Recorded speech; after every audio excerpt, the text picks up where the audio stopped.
is up, everybody? We are back in the house on another Toss One Back Thursday evening. We got Todd back in the house tonight. I'm back. That last one's for Shannon, who's not here. So give her one of the horns, too. But what's happening, man? Welcome back. Todd was running around last week and was not a part. So great to have you back, my friend. Glad to be back. Appreciate it. Sorry about missing last week. It happens. You know, this thing called life, as Prince once said. It's a little thing called life. Right. Life. Yeah.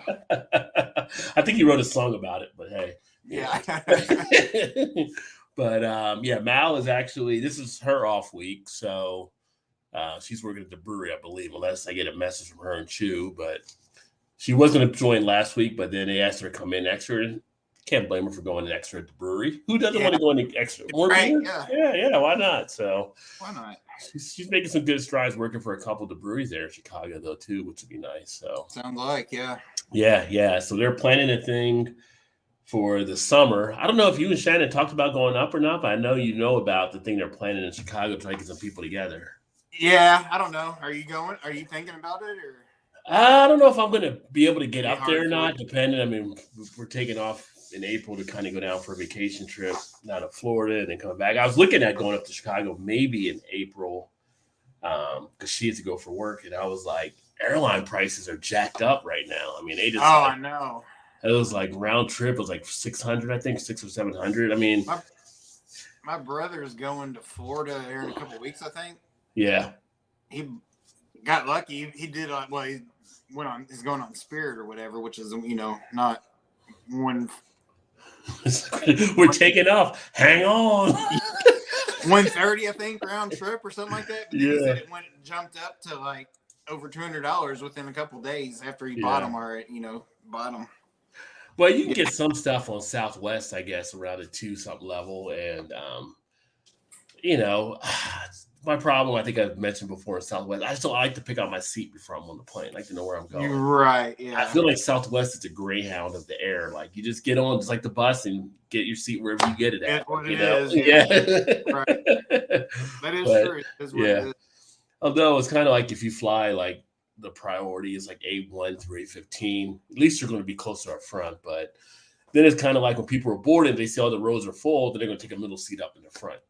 So it's kind of like you don't really get that benefit either. So I don't know, but it's just kind of crazy trying to fly now. But I still prefer Delta. It's my chosen one. I like to fly, and I can get comfortable in there. And they got the Delta Comfort, or you can go business class or first class. And yeah. So yeah, I'm a spoiled traveler when it comes along those lines. I got to the point I used to sit back and coach with no problem, but nowadays, like I want my own space and not anymore. The way people are flipping out on airlines and stuff like that. Yeah. Keep them in the back. Yeah, keep them in the back. Hey, y'all want to keep it down back there? Hey, why free drinks up here? You need. Why's my curtain open? You need to close this. They don't need to know what's going on up here. So yeah. Can't concentrate on my free beer. Somebody come walking by. Whoa. Did you get a bathroom back there? Why you coming to first class? Becomes anarchy on the plane. So. I just actually saw one news story. I guess some lady tried to rush the cockpit. I don't know what they plan to do up there. I mean, she tried to rush the cockpit on one of the planes, and I think it was American, and they had to divert and go back. I just feel like if somebody did it on a plane and somebody was to beat their ass, I got no problem. I mean, it's like if there's one thing that's going to cause that, like that'll be one of those things I'll put on. That's on the beat the ass list. You're right. Yeah. Deserving. I mean, think if you're like it's all deserved. You're on your way to the Caribbean and you get over Texas, like we got to turn around and go back because of one we passed. No, we're going. We'll just beat that ass. Yeah, we're hang them out the window. I don't know. No matter what we got to do. You fly the plane. We got this back here. Like it never happened. Bring that person up to first class. I'm gonna kick that ass. Don't make me walk back to coast like when your parents when you were young screwed up. Don't make me come back there. You knew it was bad if they come back there. Yeah, it's like, oh, I'll come up. I don't want to come back here. I know it'll be bad. So shout out to the people in the chat. We got Gilbert in the house. EG. Cheers. Hope to see you, my friend. And what is going on? JT in the house as well.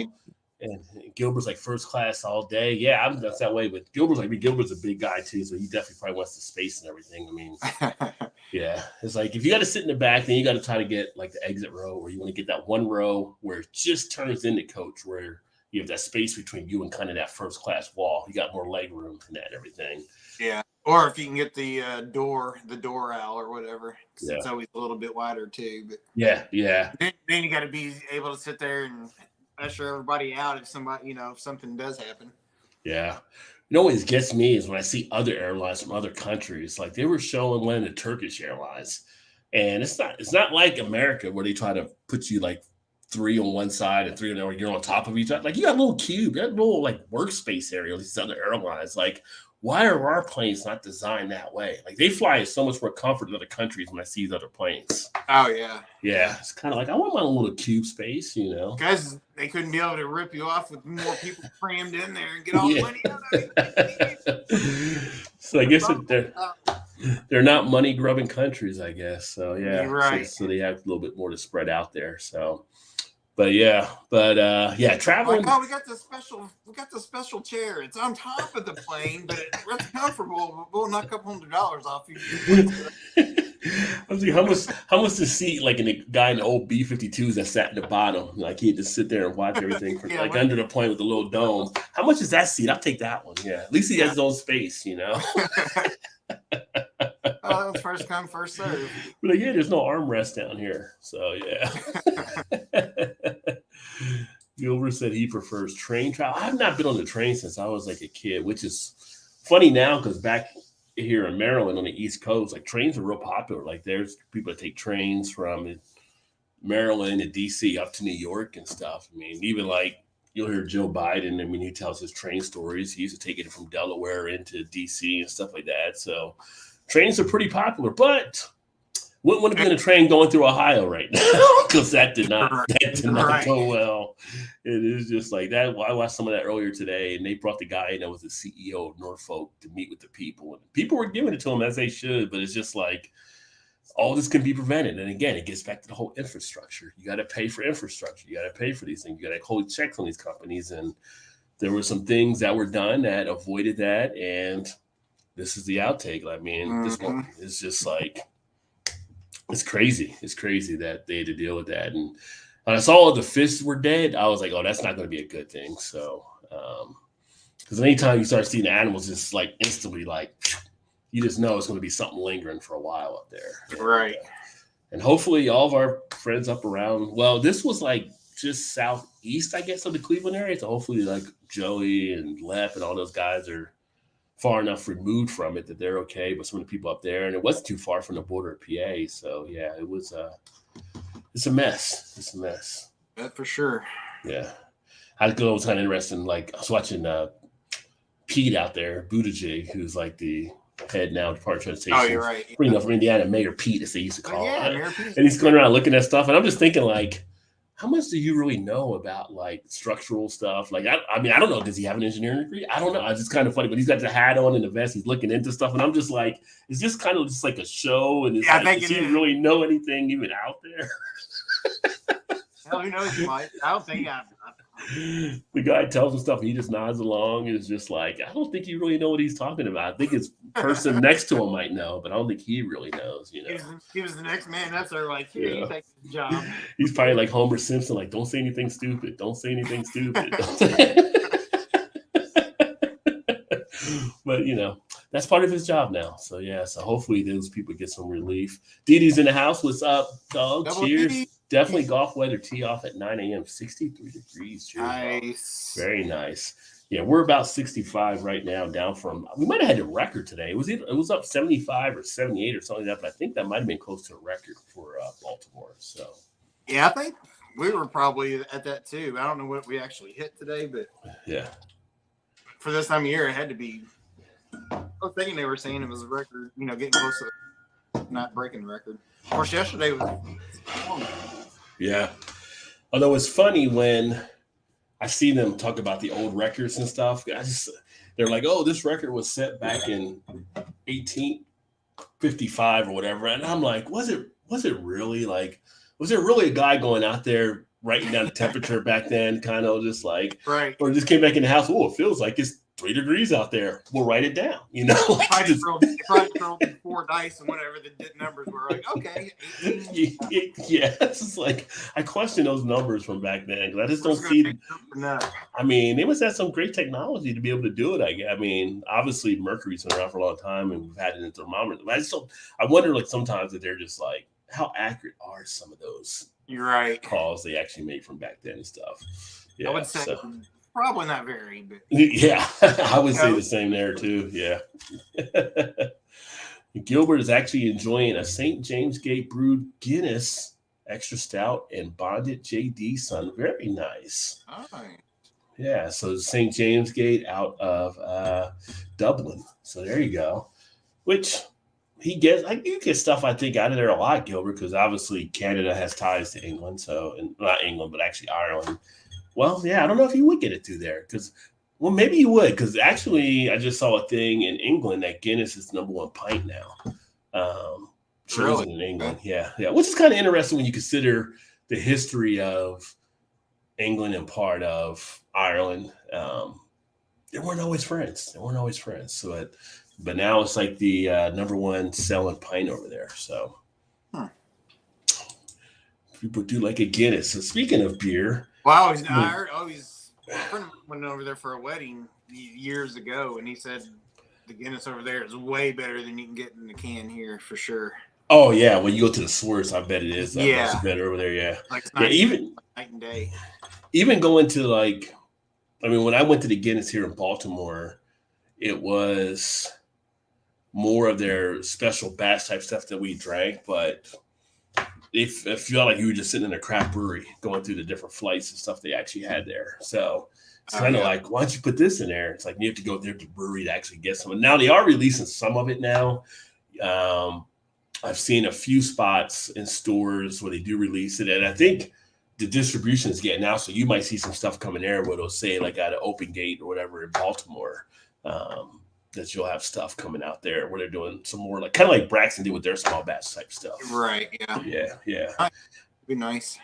Yeah. I wouldn't say it's fully to the level of some of the preferred craft breweries I have, but it's definitely more than what you would expect Guinness, because you always think of Guinness being like kind of one of the big boys, right? But they still put some good stuff out there. Gilbert takes trains into Toronto all the time. Good old Toronto. So having trains around here to take. Yeah. We got like, what would you call it? It's like it's not really a streetcar, I guess, but it's kind of like a streetcar, but it's not like, they don't really have the cables and stuff, but it's kind of like the little tool around town thing. But they, like outside of my spot, there's a stop. You can take it from there to the airport if you wanted to. Oh, so some people will do that. Like you'll see people walking down the street with their luggage bags and they'll catch it out here at the stop and from one of the hotels and they take it right out to the airport. I'm still more like the Uber or something, but yeah. Several years ago, they did try to run a train out of here, like up to Indy or Chicago. Like what they call those? It was just like one of the quick, like bullet trains or whatever. Yeah. And you get there in like no time flat. I mean, obviously a couple hours still, but just straight shot right to Chicago. Now it didn't last very long. I don't know what they just didn't get enough people that were doing it. Yeah. You would have to be going, make plans to go that way if you wouldn't like it was just hey, let's just go hop in the train and go to Chicago. Yeah. But America is just not a train friendly country overall, I think. No. I mean, you have pockets around the country, like I said, like here in the East, people do it to go from here to New York and stuff like that, everything. But most of the people, the great majority, want to be in their car. They want to have their space, I think. Some cities, buses will work, I guess. Vegas.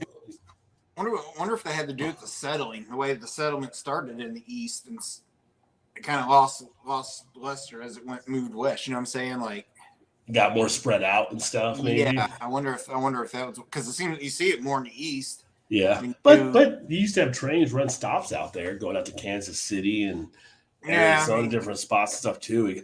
It was probably the rise of the suburbs in the 50s that kind of killed some of that. Because you think when you look back at old footage, you'll see people taking trains in the 20s and 30s and like no problem. But after World War II and everything, the suburbs started getting blown up. You started seeing less people probably on the trains doing that kind of stuff. So, Yeah, and you have more right. people. You have more people in the city. So for trains, it makes sense because everybody's like in a Right. city hub type thing. So People probably figured, well, if I got to get in my car and drive a half hour to get on a train, I might as well just drive the other whatever and just drive myself. yeah. You know. But of course, the car I would assume. the car doesn't have the drinking bar like you do on a train. I know. Yeah. Did you drink before you came to work? Oh no, it was maybe one on the train. You know, just to wake up. had a little extra in my coffee this morning. It's a couple hours ago. I'm fine. Yeah, I'm fine. I wasn't driving. Right. Yeah, I'm safe. We broke the record 84 degrees, 5 over to 79 record for February. So Didi said, yeah, see, probably a lot of places. Well, I say a lot. There's a lot that are breaking records, like we were talking about before we came on, like the winter stuff. My business partners, he basically had to go to a hotel because they were out of power. And then they got the hotel room and they got a call like, your power's back on. And it's just like, they were told it would be on a Sunday. So he's up in Michigan. So Michigan's dealing with some good stuff. Damn. Which Didi used to be in Michigan, so I bet he's really enjoying North Carolina now. Oh, yeah. With that kind of stuff, yeah. And extra stout, damn good in zero draft can. Yeah. I bet I will. I wouldn't mind checking out. I'm trying to think the extra stout that I had last time. I don't think it was from St. James. It probably was the one from here. So I'd be interested to maybe see. But the foreign extra stout is still my favorite there. Last Tuesday with the warmest Mardi Gras in New Orleans on record. Wow, there you go. Yeah, it's crazy. Fat Tuesday this week, Ash Wednesday. So yeah, just started to roll really right through February. Are you a fan? Are you a fan of those Pizzickis, whatever that cake is they put out every year for? Oh, it's like they got the king cake, but the Pizzickis, or I can't say the name. James will know. Watching, but yeah, I don't know. It's like a Polish dish, but it's like tied to like Mardi Gras time. Like they've been selling them like crazy around here. Okay, I don't know. Yeah, it's like a jelly infused pastry, I think. So I was never a huge jelly person inside donuts or anything like that, but I know where I could go get one though, because we've got a Cajun, which I told you before. We got the Cajun butcher shop. Mm-hmm. Well, I say here in town, but 15 minutes from us. Yeah. And the guy is from New Orleans, and he opened this butcher shop, and he sells all kinds of Cajun stuff in there. You go in there about seasonings or gator or crawfish, and during Mardi Gras, he'll do, I think he does on the weekends, he has crawfish boils or whatever. Yeah. Then you can order the king cake. So I bet he has those also, I would assume. Yeah, he probably does. I mean, they're pretty popular. They get the king cakes here and stuff too. I didn't really get the king cake as much. When I used to work in the office, somebody would always bring it in. You know, you do something like don't choke on the baby because they put the baby inside the cake or whatever. It's part of tradition and stuff. So yeah. I remember when we used to work at UPS a long time ago, and during Mardi Gras, you'd see the boxes of king cakes. They'd all just come down the belt. Hundreds and thousands of them. It was crazy. Yeah, but if somebody did bring the cake to work and you did choke on the baby, I wonder if you can get workers' comp from that.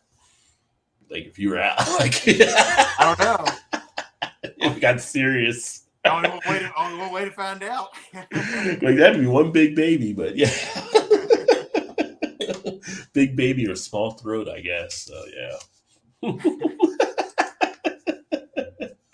Station in January. Walk 20 feet. Go see Chappelle. There you go. Dave Chappelle. I went to Denver 2 weeks ago. I had a flight at Yeti's. I got fresh off the tap 90 shillings from Odell's. Oh, there you go. I've actually got the variety thing here of the Yetis. I haven't cracked open yet either. Yeah, speaking of that, so it's funny. YouTube is so freaking weird on stuff. So I put that video on earlier today, just like deciding like what kind of beer I might want to drink tonight. And like as a short, always views started coming in on it and stuff like that. But you can sit there and make something up for a video, like hardly anybody might watch it. It's just weird how this stuff's popping up there. Yeah. But I didn't even show like the on top of the fridge is like, I guess it's about 5 boxes of stuff I got now, and I got to start moving into it. And like, what's on top of it? So I think I'll make a video of that maybe this weekend of the stuff that's not in the fridge. So because that's where a lot of the good stuff is. It'll all blow up. Yeah. especially if it's a shorter video. It seems like the shorter ones almost do just as good. Yeah, they can for sure. We got a good storm and it's going to get really cold. Yeah, it's actually getting cold out west, which is weird because part of like LA County is like under snow stuff. And there was like the first time ever, like I think it was San Bernardino had like a winter weather warning or something. They had something going on out there. It's just crazy, like the different parts of the country where you're seeing what, like people in Texas probably losing their mind, like trying to figure stuff out down there, like with the crazy stuff they've been going like through. that. What was that movie? The End of Days, or what was that one where they? Oh, that was The Day After Tomorrow or something, or when he like, yeah. The water was up above the Statue of Liberty and all that. It's like, this shit's going on all over the place.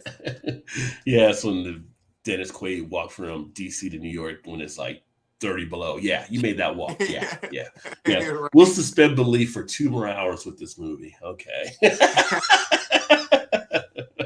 He's like, oh, I've done it a million times. Like talking to his buddy from Antarctica. Well, his buddy didn't make it, but yeah, so it's crazy.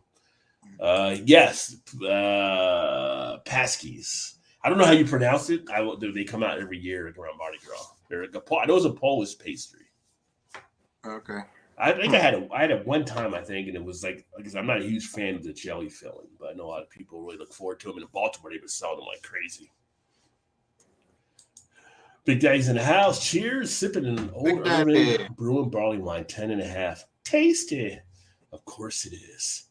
Oh, look at this. Got Emerson in the house. What is up? Emerson? He's got the Voodoo Ranger tonight. Remember last week when I was really drunk? That was funny. Just half drunk. Emerson was pretty funny last week. So, yeah, if you didn't see that, go back. Yeah. But that's good. So everybody's having a good time. But I have not cracked open anything yet. I need to crack open something. Do you want to crack open the one where you want to crack open, or you want to crack open something else? Well, that's what I was going to ask, Gary. Do you want to do that? I've had it out, but I can grab something else if you want to do it. I mean, I got something else, but I can start with that one. If you know how to warm up a little bit more, or yeah, I've had it sitting out since about 8:30. So yeah, well, let's do something else, and then because I got another one here that definitely does a little bit better being chilled. Let me grab it. Let me go grab one then. Yeah. So this is the one I mentioned last week that I put the review out. So hopefully you saw the review, and if you didn't, you can definitely see it. But I want to get into another one of these. Other half, 9th anniversary Triple India Pale Ale. Oh. So nice one here. This is 10% ABV. And again, if you saw the video, you already know Other Half killed it. So they killed it with this one again. Hops in this one, Citra Incognito, Galaxy, Belma, and Cashmere Cryo. So yeah, just going to crack this baby open and enjoy. That is one good thing about being where I'm at now. The bevy of Other Half beers I can actually find. There's no shortage. Yeah. You need to start picking up some good IPAs again. Pineapple orange right there. Looks good. Or pineapple yellow orange. Yeah, more like yellow, I guess you could say. Yeah, this is a pretty solid one. They ain't many they miss on when it comes to IPAs for sure. No, but I want to try to do more of their stout type stuff too, though. Yeah. They are putting more of those out now, but it's just nice and fresh and green. This one. Stout wise from them has been the same. Like they don't miss on much of anything, really. It didn't seem. No, and of course now they've kind of got the go-to thing about them. You know, if you're up in that area, you got to go to the brewery. Like everybody knows, like you got to go to Other Half, just like Treehouse or Trillium or something like that, and everything. It's just Other Half now has that lure, but you can now get them not just New York, like out of the grip of Joe Beer Patrol, who wouldn't let them go anywhere, but now they have a spot out of DC, and then also I think they have a spot in Philly, or at least you can get them in Philly. I know, but well, if you're an IPA fan, and I've actually recommended some people before, like some people I've ran into in the store, and they've asked me like, what are they looking for in IPA and stuff, which is kind of interesting because I didn't work at the store, but they were asking me, and I would say, well, you're an IPA man? I'll find out what they're doing. I'll say Other Half, I'll on. They would take it and go on their way. So, but this is definitely a nice one. So if you haven't seen the video, check it out. I'm not going to get into a full review on it, but just know it is very nice and very worthy of being their 9th anniversary ale. Nice. What did you get there? So this is the last can, like, just because I was too lazy to walk downstairs to grab a different beer. I already had that beer. This is the last can of the shipment that Joe sent to me from Big Ditch. This is the Mudlarked Imperial Stout with chocolate toffee. Oh, okay. And it comes in at a mere 10% ABV. Very Session nice. beer. Yeah, session. We're all about the sessions. So yeah. That's how we roll. And he's off the 6 that he sent to me. So nice. Well, I did mention earlier on the community tab, I did come up with a new part of the show here that I'll introduce in a little bit for those that want to play. I do have a trivia game now, so that's going to be something different, and I'll basically show how that is. And it's basically set up kind of like a little grid type thing, and if you want to participate in it, you just do it from your cell phone. So I'll pull the stuff up here, and you just go in and you choose the multiple choice answers as we go through stuff. And I think it's supposed to tally the points. I have not done this yet, but it's supposed to tally points, and we'll see who the winner is of it. But it's all going to be around some beer trivia. So yeah, I was telling Shannon he was maybe going to do it tonight, and I said, I think you're able to do it, play it from your phone or whatever, somehow or another. But yeah, so I'll bring up a code, and you'll put the phone up, and you'll just do the QR code or whatever, or type it in, and it'll take you to the game site, because I can go ahead and bring it up here, put the question out, and then you'll answer it on your thing. And when it does the answer, everybody will kind of have it, because it's not like we're all here together kind of doing it. So it was just one of those things I just happened to find out there and said, oh, this could be kind of fun. So we'll see how that gets into. But so is that one of those, are we playing along with them as well? I'm not, because of being on here doing everything, and since I wrote the questions and wrote the answers, I would kind of have an inside track. I mean, if I was running the casino in Vegas, maybe I would. True. Fair enough. But if you want to participate, you can, because you don't have any of the information and stuff there as well. But this will be the first round of actually doing it. So this will be kind of a little bit more of a softer playing of the game, because of all the questions, there's only 2 answers. So you have to be able to do one, but they do get harder as you go through the different levels. So at least I think they get harder as you go through the different levels. So just to try to separate out people from not having it too easy. So yeah, but we'll get to that here in a little bit for those that want to participate in that for sure. But we can go through quick beer news. We can hit that if you want to hit that. Yeah. All right, let's jump into the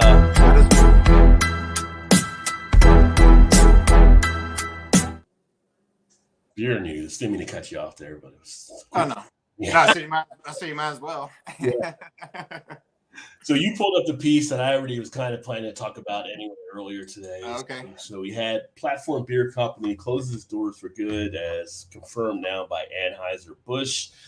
And I'm going to just say I'm not surprised that they are closing their doors. I don't know how much more the actual people that created Platform wanted to do it. And the reason I say that is I remember when Platform came out, and after a couple of years, there was an interview that was done talking about their success. And one of the goals of one of the people that ran it was to get bought out by somebody. So I think when Anheuser-Busch, I think they bought them in 2019. Once that happened, I don't know if the fire was still there for those guys. And that's what I said before we used to drink there. I stopped kind of drinking them, not because they were bought by Anheuser-Busch. I felt like they had fallen off in the taste of them. Yeah. Yeah, they weren't as good as they were a few years before that when they came out. So I would agree with that. Like from where they first started and you first had them, like, oh, this is really good. To not to say that the stuff you were getting now is terrible, but it wasn't the same beer you were drinking before. Yeah, sure. I would agree with that. Yeah, I didn't feel like it had that passion of the initial burst you got from Platform. I mean, it sucks. I feel bad for, of course, all the people that are affected there now. One of the breweries was actually doing a free meal and beer for some of the employees that lost their jobs up there. Anheuser-Busch still kept the rights to them, I guess. But yeah, they closed their doors. And sometimes with these breweries, they end up getting jobs at other places, but sometimes they don't. So have to see Kind what of happens. kind of wonder if they were trying to push them in a direction they weren't wanting to go. You know what I mean? Even though they sold it and it was up to them to make those decisions, but they kept. Sorry, my daughter was coming home and I thought she was going to her friends. But anyway, what I thought, so the original people that started platform stayed on with them. Yeah, I think they did. I thought they did. Basically, they became a play on the balance sheet of what Anheuser-Busch, but I don't know if Anheuser-Busch, like you said, may have leaned into them a little bit more, trying to push them in a direction. Maybe they didn't want to go, or they weren't producing enough, or Probably whatever it may be. I mean, a few years ago, they had put one of their spots in Cincinnati that was there, but I never really heard of it really taking off too much. Um, the Cleveland one was kind of the main thing. They had issues at their Columbus location. I know when they shut that down, I had done like a little video yeah. on that a couple years ago. And so it was kind of like things were kind of building up this way. So that's why I'm not surprised what actually ended up happening. But I felt like when I saw that a few years ago, and basically, you make these breweries, and the guy wanted to make a brewery and he wanted to cash out with success from it and stuff. So, if you make good beer, a lot of these companies will buy you out, and somebody puts a however many zeros check in front of you. It's hard to say no. Kind of wonder when that happens. Like these guys, for instance, I wonder if they sign some sort of disclaimer or something, like a no compete clause or whatever. Like they can't go off and start another brewery under a different name. You know what I mean? Like, Yeah. I wouldn't even with they, that with Anheuser-Busch, I wouldn't be surprised if they had like a non-compete type thing as part of their severance package or something. I mean, what would keep them from selling it, which they did, not only keep a job, but like, all right, we're done. He closed the doors. Then they started another company, which if they really wanted to do it, I mean, I don't know. Yeah, if they wanted to do it and be under a different name, but if they had that non-compete or whatever, like, hey, if you want your severance package, which is probably a nice severance package, considering if they were the owners, stuff like that and everything, you would think they probably couldn't do it. Now, the brewers and other people that are employed there, I think they would be okay possibly to go ahead and jump with some other stuff. But even like their head brewer might be someone that can't make a move or something too. So right, so I kind of wonder how all those pieces fall after something like that happens. Yeah, it's definitely interesting to see. But because AB and Bev is in the screws type mindset, so they started layoffs at several other craft breweries there too. So apparently there's been a squeeze at some of the other craft breweries. One of them I know was out of Texas. I was drunken once here because even knows, like, I think it's Carabatch or whatever. But apparently some of their other breweries under them, they've been doing some cutbacks and stuff. We've seen over the last year and a half, 2 years, coming out of the pandemic type stuff, craft breweries have struggled some with some areas, some have shut down, some couldn't get enough in. Obviously, when you're under a company like that, if they see production isn't hitting a certain number, they can shut you down or suspend people or whatever, because it's all about the numbers and profit for them at a point, right? So apparently they're squeezing some other spots. Kind of makes you wonder about like Wicked Weed or something, that's didn't really seem to grow like I thought they would since Anheuser-Busch bought them. Yeah. Would have thought, they'd have been more marketable, or not marketable, but more distro to them than what I've seen anyway. I've not seen any. Do you see any of their stuff there? I really don't come across Wicked Weed. I'm closer now being in Maryland since they're out of Virginia, but I think that's Virginia. They're out of either Virginia or North Carolina. I think it's Virginia. I don't really see a lot of their Wicked Weed stuff. I've seen them. I've seen them from time to I've seen them most of the time whenever we've been in Tennessee. Mm-hmm. Wicked Weed's not that far, just right across the state line there, but I have seen them there, which they might have been distroing there anyway beforehand. I don't really know, but that was one I thought, with the buyout of that, I was thinking, okay, so maybe now we'll start seeing some. Yeah. I have not seen them hardly at all. I think the last time I saw Wicked Weed might have been, oddly enough, it might have been at one of the spots in New Jersey that might have had it. But it wasn't like here in Maryland, and it wasn't like in Cincinnati. I know I've seen it somewhere, and I think that's maybe where I saw it at one of their stores. But the weight distribution is kind of crazy. It Oh, wouldn't be a surprise to see it up there. And but it is kind of alarming, to hear that from, you know, about platform and some other breweries that were under the AB label. yeah, It's kind of like, oh, what the heck's going on? yeah. Well, now especially if you're one of the employees at one of them, and you're getting whiff of this happening. If your breweries are doing as well, you might be a little nervous there now too. Like, could you guys be on the block as well as far as layoffs or You're right. shutdown stuff like that and everything? So it's definitely something. But I wonder if it's a deal where they've expanded themselves more further out than they wanted to at the time, not thinking about it at the time. And then they're kind of reining it back in a little bit, maybe, and they're just making cuts on some of the acquisitions that they've made, over the last several years. well, they were definitely buying the breweries out there. Oh yeah, yeah. When all the craft beer was booming, they were out there shopping and buying and seeing who they can get under them and stuff like that and everything. So, I mean, they all kind of made a move on the bigger ones. mm-hmm. It seemed like AB did more than any of them. It seemed like. Yeah, well, they were like the big boys for sure as far as buying a lot of that stuff. Yeah. One I know one they had purchased years ago that I don't see as much of more now is like Golden Road. That was one that was under them too. True. I don't see them as much. What's the other one they have? They have another one that's out of like North Carolina too. I'm trying to think of the other one. Are they is Golden Road one did Mango Cart? Yeah, they're Mango Okay. Cart. The cart was out of California there. Yeah. Funny thing, we talked about it a few times before. I actually came across Ballast Point in a place a while back, which I hadn't seen them in a while, but I came across one of their sculpins at one of the spots Really? and stuff. Yeah. Yeah, like I said, I don't think we even get them here anymore. Yeah. Like even over in Louisville, I haven't seen them. Yeah, I don't know how much that Convicts and Kings is pushing their stuff now since they took them over, but you don't see them a lot. You don't see them like you used to. No.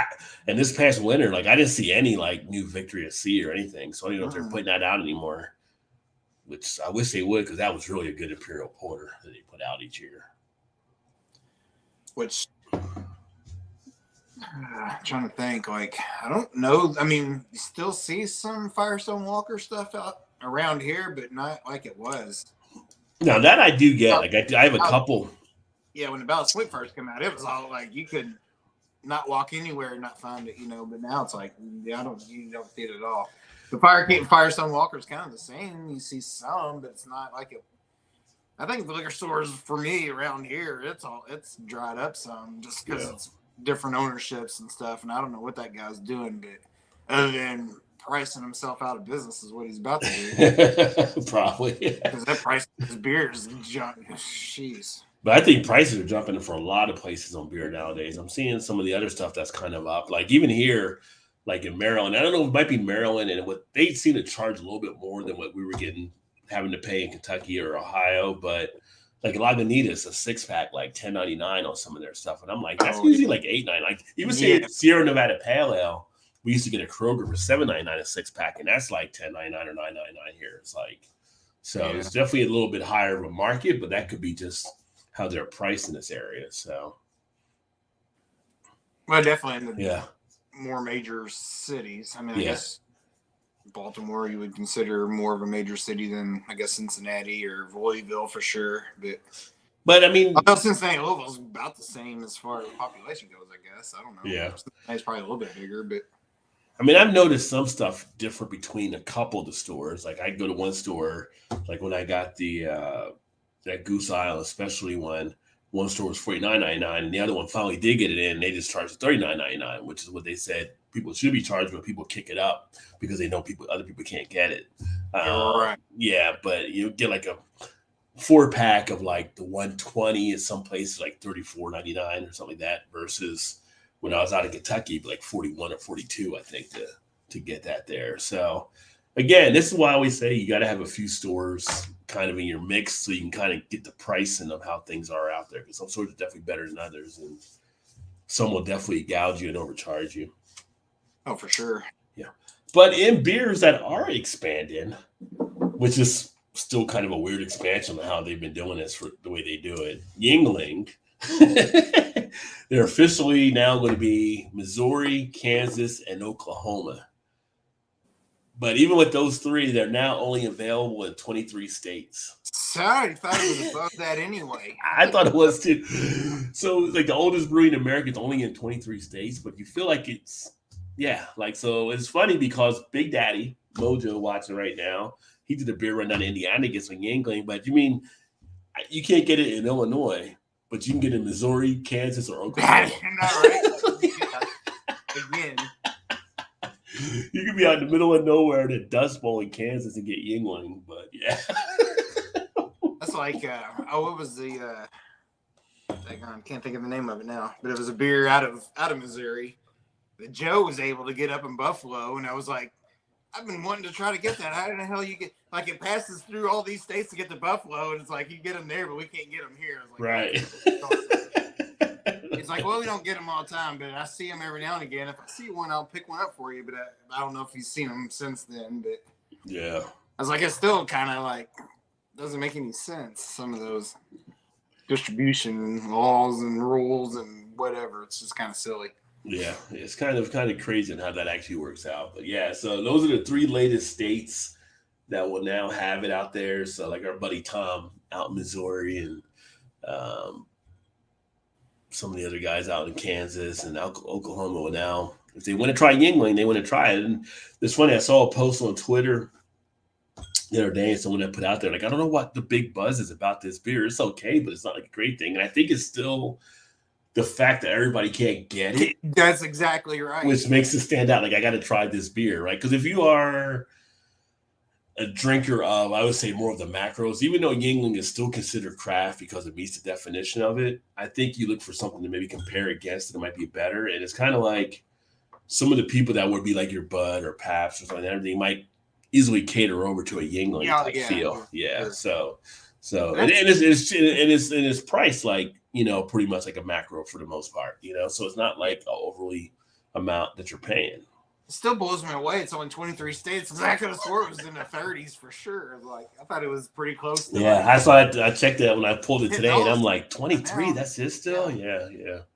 I remember before we started getting them here, it was like the only place that we could get them that I knew of was like in Florida on vacations and stuff. Like, okay, we'll get them. We'll get them. He was all excited because like, why? Because it was like going and getting a Miller or a Budweiser or something, like you said.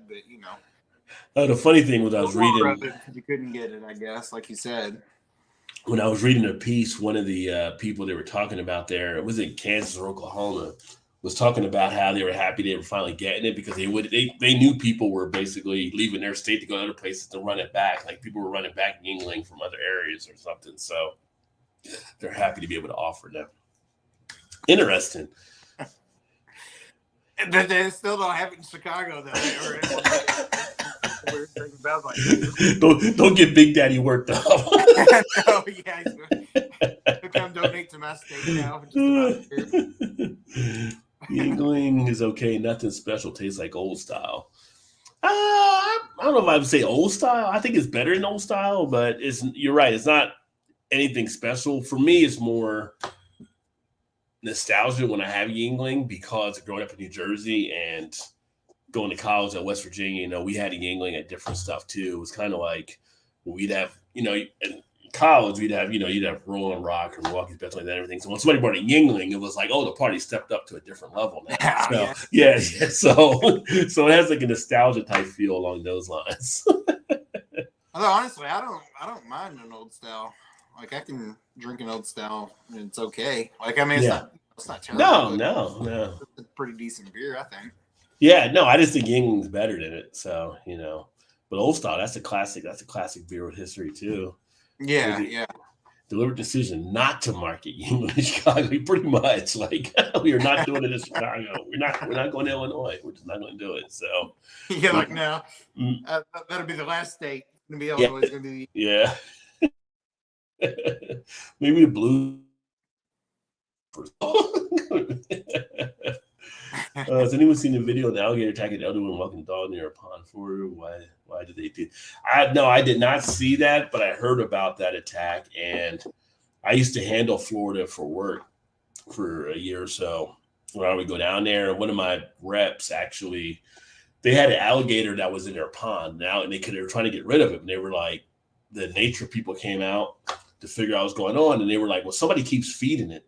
That's why it keeps coming back or whatever. It turns out to be my rep's wife was the one feeding it.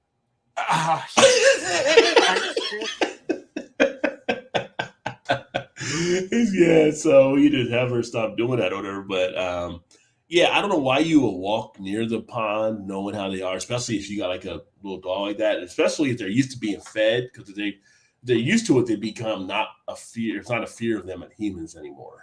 So that which makes them more dangerous, because then they will go ahead and start doing stuff. Oh yeah. But no, that's just kind of crazy. When I saw they got the alligator, euthanized the alligator, and I'm like, I mean, the alligator was just doing what the alligator does, you know. Yeah, it wasn't his fault. It wasn't his fault, yeah, you know. But you know, now, how old was the woman? Didn't know any better, or was she? She should have. I mean, I think she was like probably 70 something, maybe, or whatever. I mean, if you're living in Florida that long, it's kind of like when we went to Florida and we would go golfing on golf trips in Florida. They were like, yeah, if you hit your ball in the lake, a lot of places you would go get it. Don't do it in Florida because the gators are getting it, right? Or we go to Arizona, or like if you hit a ball towards the rocks, don't go get it because of the rattlesnakes or the scorpions, right? Like you had to leave stuff in certain places. You're right. You would think if you lived down there, you would know. Now, people are definitely, and you guys are probably the same way, there's definitely a fondness with the pets, right? You have that love with the pets. That's your buddy. That's your, you know. So the dog was close to the pond, probably looking for a spot to do his business. The gator came at it, and she probably tried to stop in there, stop the dog from getting eaten. So I can understand how that would actually happen there along those lines. Yeah. Me, myself, I'd be like, hey, honey, we need a new dog. But that's just me. That's just me. She's like, what happened to the dog? Well, we went for a walk, and only I came back. Honestly, don't know if I've ever played a golf course in Florida where I've not seen a gator on the course at some point. I'm trying to think. When we played down there, I don't think we saw any gators that were out there. Now, when we went to Arizona, we did have a run-in with a rattlesnake. Kind of. I didn't go near the snake, but when the guys did hit their ball near it, and they were like, oh, there's a rattlesnake over there, and they started messing with it. And it's just like, me and the other guy in the cart, like, what are you doing? Like, we could hear the hiss getting worse and worse. Like, all right, let's go. The rattle's going, and it's just like, finally, like trying to lunge. I think at one of them, they finally got the hint to leave it alone. But I'm just like, jeez. You know, I see those videos like why men don't live long as women. That was one of those things why men don't live as long as women. Yeah. All fun and games. All fun and games, so someone has to go to the hospital. That's right. We don't have that venom here. What? Yeah. I'm not sucking out the poison. So, yeah, there you go.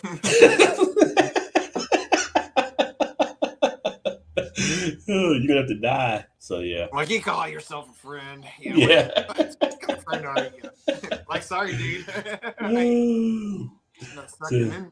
There's a big Trump donor. Like, he gave us a bomb. So, yeah. Well, I know that the owner had done donations there, but I don't know if that would be the point of it. But, yeah.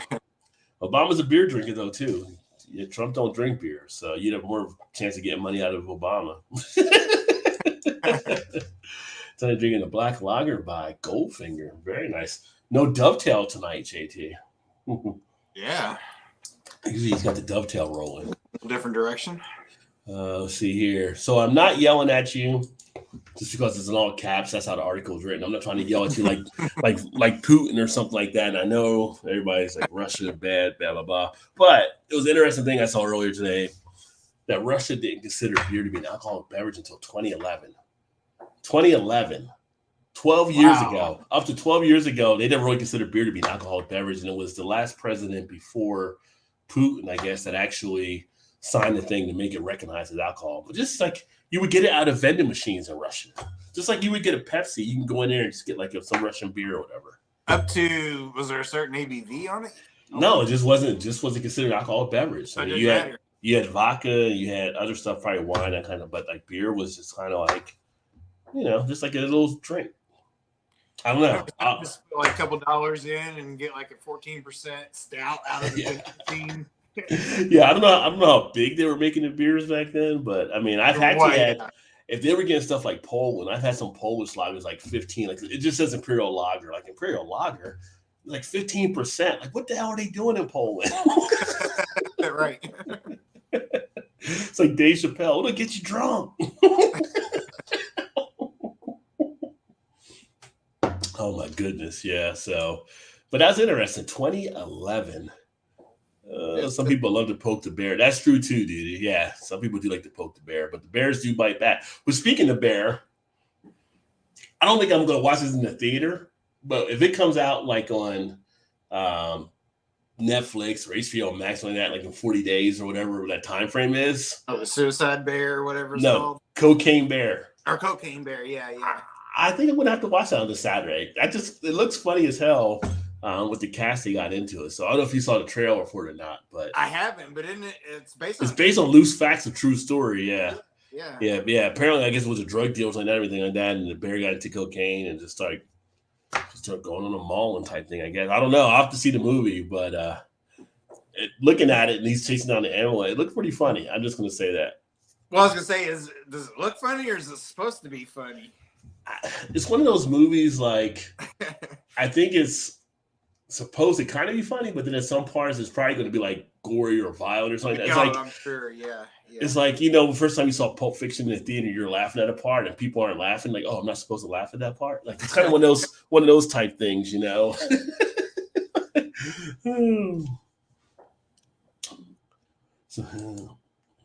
Trez in the house. What up, homie? Cheers. Trez. See, brother, Trez has been maxing and relaxing. I see you on Instagram, dog. Got the cigars and everything rolling. You enjoying life, and that's what it's about, homie. They served us milk in grade school for lunch. They had beer. Yeah, it was. Yeah, right.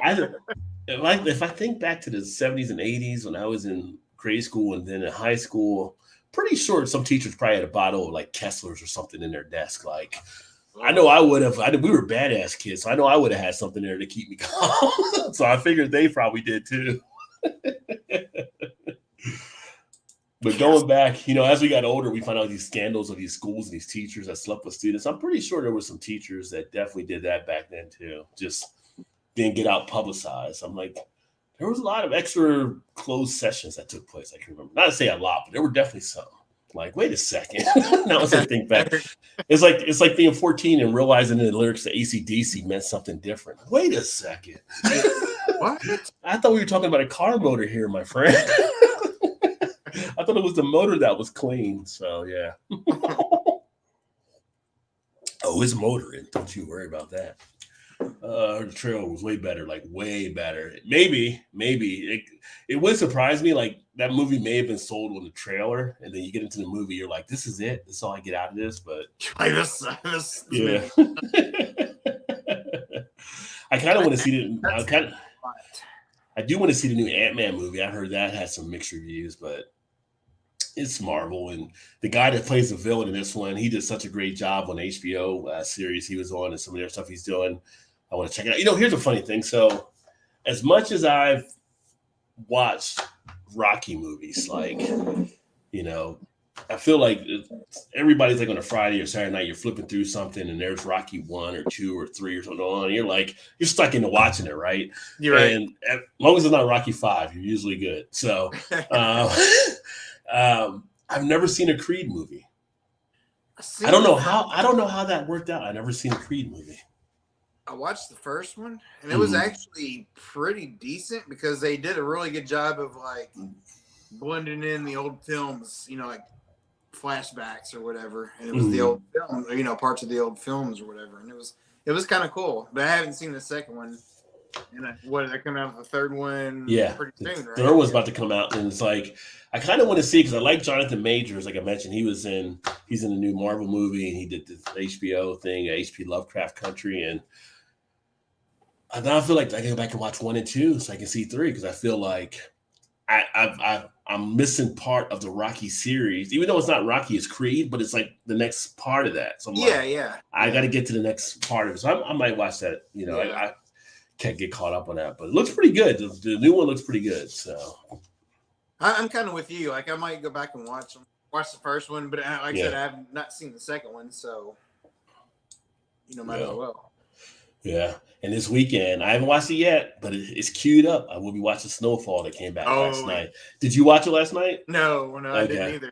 Yeah. So I'll probably watch it either tomorrow night or Saturday, sometime Saturday. Yeah. She's got to work Saturday, so I'll be here. Yeah, I'm looking forward to.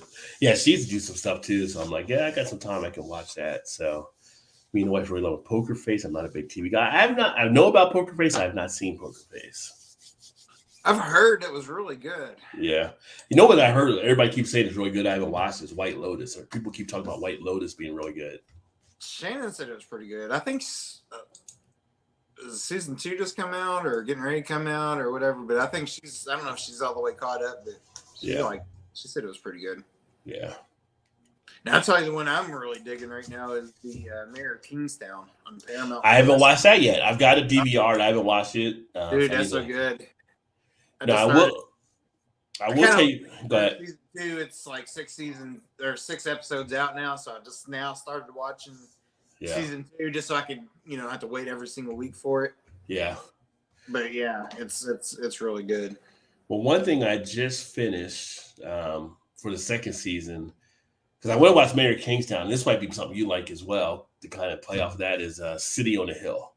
That was actually pretty good with Kevin Bacon, and I forgot the black actor's name on there too, but that's really good. Set like in 1980s Chicago, and Kevin Bacon's like this corrupt FBI agent and stuff like that, and the other guy's like the city DA, and they kind of are forced to get work together, although they don't really fans of each other and stuff like that. So there's a lot of tension between them and stuff, and it's kind of like, I got to work with you, even though I hate your ass, but you can deliver on this or that type thing. And they got a pretty good cast and pretty good storyline with it. And, that kind of roped me in. So I need to go back and start watching The Accused too, that I DVR'd. That was actually a surprise show for me on Fox this season that caught me off guard there when I saw the first one. What's that one? I can't think what the actor's name is. I can see his face, but I can't. Something Godfather. Oh, Godfather Harlem. I want to see that too. Yeah. I've got that too, DVR too. Forrest Whitaker. Yeah. Is that Forrest Whitaker? Yes, Forrest Whitaker. Yeah. Everybody talks about how good that is, and I haven't had a chance to sit down and start watching it yet. Because I think another season just come out or it's coming out now. Because I think it's on Epix or one of the. It's I think it's either Epix or Stars. I think it's Epix. I think you're right. It might be Epix. Stars or something. Because we have the channel. I just haven't watched it yet. I got to go back to watch it from the first season. So. Yeah, I've not seen any of it either. But yeah, and they're about to have on HBO. Perry Mason's coming back, which the guy that did The Americans does the lead on that, which is pretty good because it's like a younger type, alternative type Perry Mason type story. Okay, so that's pretty decent. And then in the fall, they're bringing out the True Detective that I'm really pumped to see because I like the True Detective series, but this is going to have Jodie Foster as one of the cops. And I forgot who the other actress is with her, but yeah, I'm like, oh, you guys are okay. This should be pretty decent. All right. What's that going to be on HBO Max? It should be on both. Yeah, if it's HBO, I think they get it on Max too. Oh, okay. Yeah. So. Well, I mean, yeah, it's on regular HBO, it'll be on Max also, but sometimes they just have a regular HBO Max show. Yeah. I don't know. Yeah, sometimes. Things streaming now on its own. Has anyone seen Utopia? Amazon Prime, like episodes kind of jarring for the content at the time. No, I have not. I've heard of Utopia, but I have not seen that one. I have not either. And that's another thing we got Amazon Prime. I've never watched The Handmaid's Tale. My wife watches every season it comes out. I've never watched The Handmaid's Tale. I feel like seeing stuff. Seeing stuff on the news nowadays, I feel like I should have been watching it. I'm like, wait a second. That's a good one. That is a good one. People refer back to it like that was an Handmaid's Tale. What we're going through right now, almost. So yeah. So we watched that one on Amazon and Jack Ryan on Amazon. I heard Jack Ryan was really good. The guy that plays Jack Ryan used to play on. He was in The Office. Well, Teen Titans, not on DC. Yeah, he was on HBO Max on the Titans and stuff. He was a good character there. Yeah. The main guy. Yeah. To plays Reacher. Yeah. Gravesend. Yeah. So, but I don't know how many people watch all the shows they do. It's hard for me to squeeze stuff in half the time, but Oh, I know. And people are like, "Oh, you didn't see so-and-so? You didn't see like, do you have anything else to do? Like, I mean, between work and then just life and everything else, how do you have time to get all these different things in?" So I can Well, almost take a vacation for a week, and I still would be caught up on catching up on things. right. Yeah. I started watching that that Kaleidoscope that you can watch in various. Doesn't matter which way you watch it, you can watch it in any order you want to. I think is it. Oh, that's pretty cool. I don't know. I haven't heard of that one. No. It's on Netflix. It was like big a couple weeks ago, or I don't know, probably a month ago. But you can watch. It's like 8 episodes. You can watch them any way you want to watch them. Like there's no certain order in them. Okay. So is it kind of like the Black Mirror where each one is a different story then? I guess I only watched the first episode and I got into where I was going with that is like there's so much shit out there. It's like I started watching something else, so I forget about it. And I haven't gone back and watched anymore but the first episode, so I don't know how that actually works. So cheers to Vanessa. I have to take it like every episode in that one's like goes by a different color. So it's like you watch the green episode, then you watch like the red episode or the black or white or whatever the episode is. I'll have to look on Netflix, take a look to see what it's about there. I know Squid Game 2 is about to come out too for the second season. Yeah, so I never watched the first one of that one either. Yeah, first one, it took me a while to get around to finally watching it, but then I did get hooked into it and like figured out towards the end what was going on there, but it was pretty good. It's all subtitles, right? Yeah, I think that was also, yeah. Or is it dubbed over? No, you can watch the dub version or the subtitle version. I think we watched the subtitle version, but there is a dub version you can watch. The dub version is always dub version always made me think of Kung Fu back in the 80s. Yeah, right. As a kid all the time. Because the voices never really match up to the characters. No, it's always, like, no way that person would talk like that. Yeah. Mouth when he move into her. Like, starts with early, whatever. It's like, it's like, what do you think we sound like over here? Like, so back on the beer news. So we talked about A and BF earlier, right? But apparently, AB and Bev can get their feelings hurt too because Molson Coors was just forbidden from saying other beers taste like water after AB and Bev challenged it because apparently they were taking shots at AB and Bev and their Bud Light tasting like water versus their Miller Lite. And so they end up winning in court, AB and Bev, but they're actually going to appeal it from Molson Coors about it. But I'm like, Bud Light does pretty much taste like water. So, I mean, and even though Miller Lite's a light beer, I feel like you get a little bit more body out of Miller Lite than you do with Bud Light. So, so AB and Bev get their feelings there. I'm going to go tell mom. Can't tell it on you. Yeah. So that'll be interesting. That'll be interesting to see how that actually works out, You know what they say, snitches get stitches. So right. We'll see what happens. And then too bad Joe's not here because Joe would probably be calling him every day. Genesee, and I have a post on this that came out on the website as well, leans on crowdsourcing for next specialty beer. So if you go to the Genesee website, you can basically find out more about it, but they're basically having fans choose out of 4 different beers, I believe, on what their next beer release will be. So if you're a Genesee fan, check out the website. I think the voting goes maybe towards the end of February or into March, but they're going to let fans decide what the next beer is going to be crafted that they're going to come out with. And Genesee, if I know I didn't know till a while back, probably more talking with Joe and stuff like that, they secretly have like a little bit of a craft line of some decent beers they put out, but you're not used to seeing them everywhere. You usually get the cream ale. We used to get the Genesee Ice all the time. Where we were in Kentucky, but they've got other stuff they put out. Like unless we went to Jungle Gyms, we wouldn't have seen some of their stuff. So, yeah, the only thing I was able to ever get was their cream ale. Yeah. And even as a matter of fact, I think the last time I was at Total Wine over in Louisville I didn't even see the Genesee there. Yeah, I was able to get like a 12-pack for like $8 or something like that. Gilbert said the handmade sale gets filmed 1 town west of me. Yeah. Oh, nice. Yeah, a lot of stuff gets shot in Canada because of the money that they can save shooting these movies. So, and shows rather.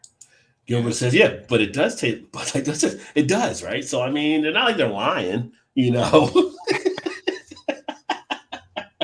not false advertising. It's not false advertising. They said it tastes like what, but it does taste like what. not lying. We're not lying. You remember the last time I had a Bud Light or Miller Lite? I'm such a beer snob.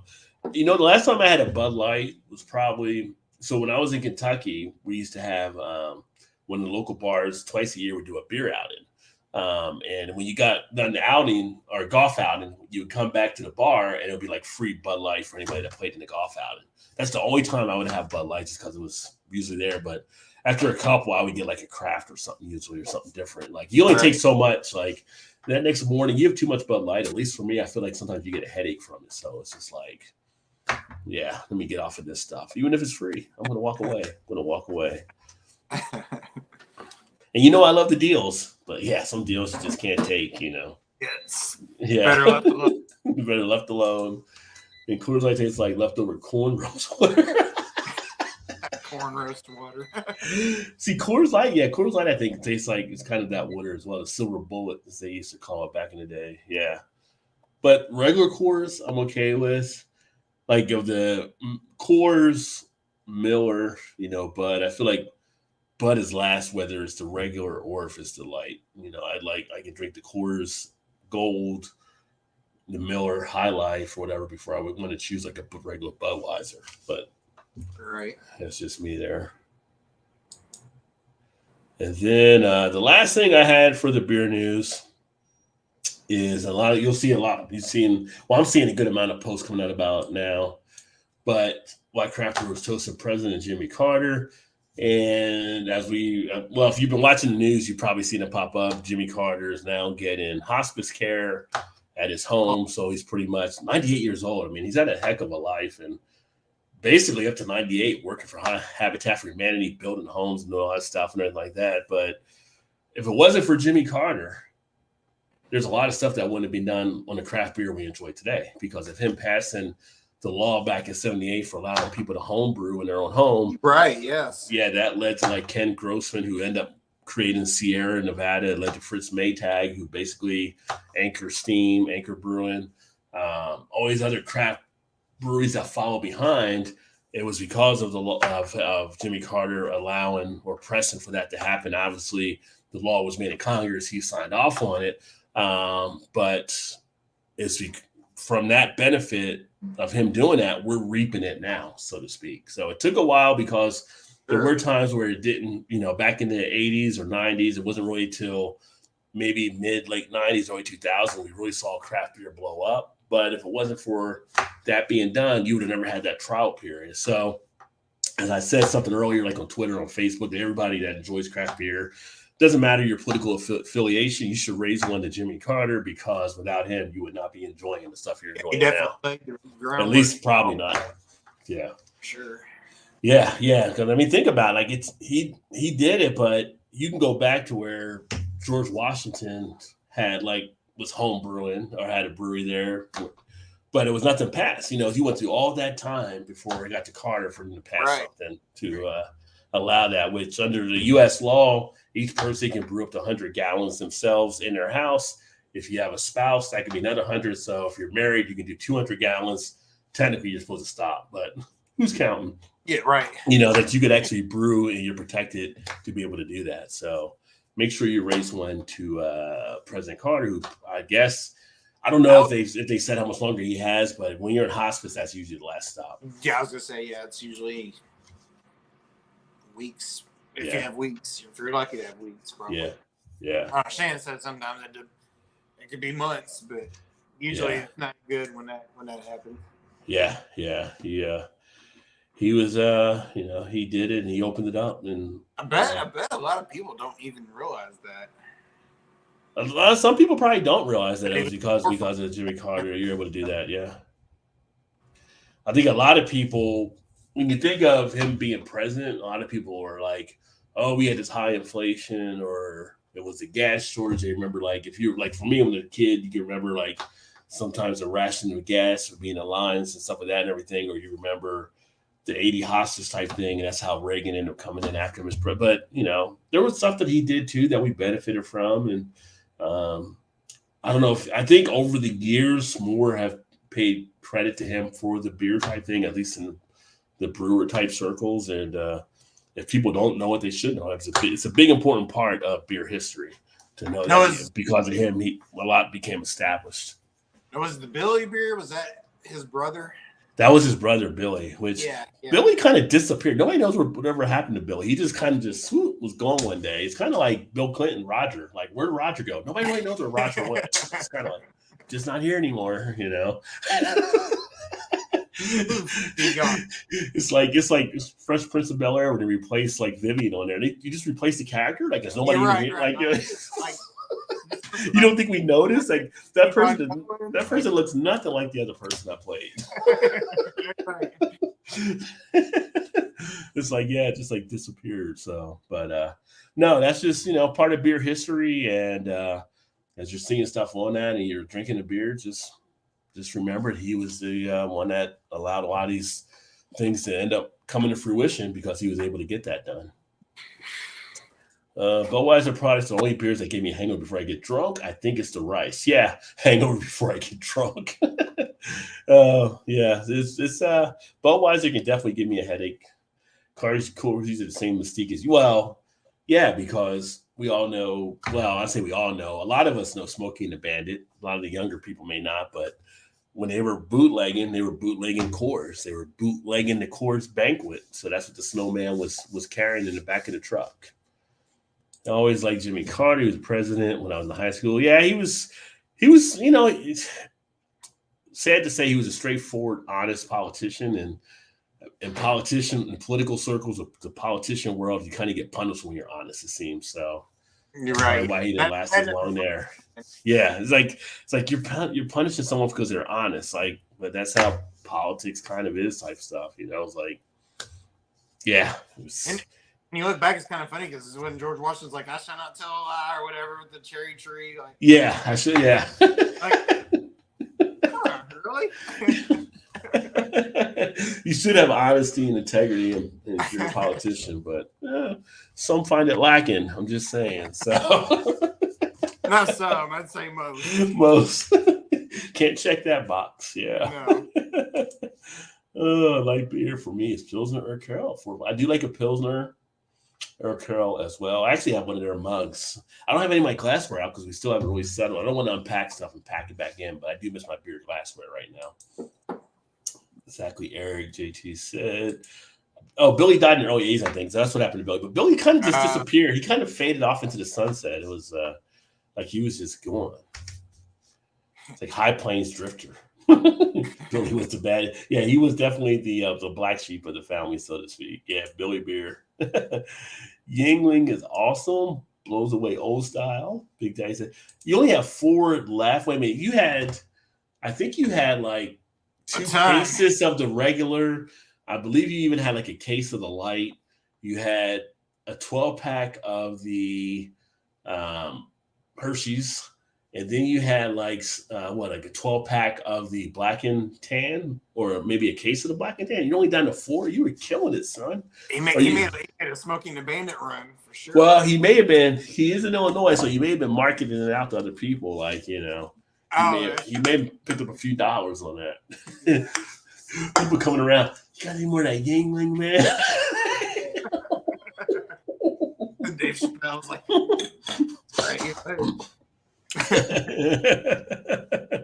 and then Tress at Yingling vehicles. Tress gets Yingling there in Ohio and Kentucky area. So yeah, it's a decent drinker. So I still like Yingling from time to time. What I also like is another beer I'm going to crack open. And you want to do the other beer now, and then before I do the trivia game, figure do trivia since it's 10. Let's do it. You got it there. Hey, Arizona's in the house. Cheers, Arizona. What's up, Arizona? And if you don't know Arizona, make sure to check him out. He has some great stuff, great tours that he's doing down there. And I need to catch up on some of your videos, but definitely love the walking around you're doing, those stuff and the shorts you started putting out. Guys, I good enough buying stale beers from the liquor store for Lent. I'm going directly to the brewery. There you go. Yeah, the one guy will be doing giving up food over at 50 West. We talked about him like the last couple years, but he gives up food for Lent and just drinks all beer.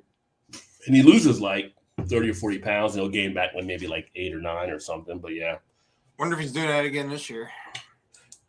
I mean, he's on a routine now. I forgot I have a few black and tan in her. See, Big Daddy, you got more. I know you didn't have just 4 left. I knew you had more, son. He's got them stashed away.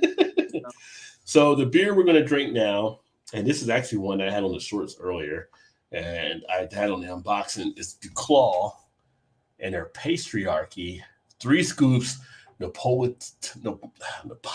I always say Napoleon, but it's Napolitan Stout. It is edition 26 of the Patriarchy series, 7.5% ABV. My hand keeps going the other way. I'm getting used to this camera. And looking forward to getting into this one. And it says, what's better than the scoop? We're bringing your childhood staple straight to you grown-up taste buds by packing in rich vanilla, strawberry, and decadent dark chocolate flavors of the classic Neapolitan ice cream. So here's the reference point. The only other one I've really had like this style, and Todd, you've had it too. Yeah. Is from Saginaw, right? Yeah. And it's the name of that one is Neapolitan style, right? Just Neapolitan. So it's still Neapolitan. And theirs was phenomenal. So theirs, you got like the vanilla, the chocolate, the strawberry. Oh. I mean, you just sat back and it was like, I need a minute. That's what that was when you enjoyed that one. So let's see if this one actually carries that same in fact, that feel. That one I always refer back to is like the one, like the first ones where you actually could taste like all of what they say it was. Yeah. In various stages. It was crazy. And Big Daddy said he did give some away. So and then after we get these poured and a little taste, I'll go ahead and get the trivia game up for people that want to do the trivia. Share those details. Oh, look at that. It's like a black cherry red. No, it's dark. It's black. It's just the way the light was hitting it. Yeah. Yeah. Oh, yeah. Solid black. Okay. All right. So on the nose, for me, I'm getting a mix. I'm getting a mix of the chocolate, strawberry, and vanilla. I'm getting more chocolate. Really? See, I'm getting more strawberry, I feel. I'm getting more chocolate, but I am picking up the strawberry and vanilla as well. I feel like chocolate for me is like the third one. I mean, we let them sit out around the same time. Yeah, I pretty much have had it sitting out since we come on, so it's got a little bit of a decadence to it. It smells nice. And the other thing was that opened up a bigger head than you did on yours. So that would lend to more aroma. Yeah. A little bit of a syrupy texture.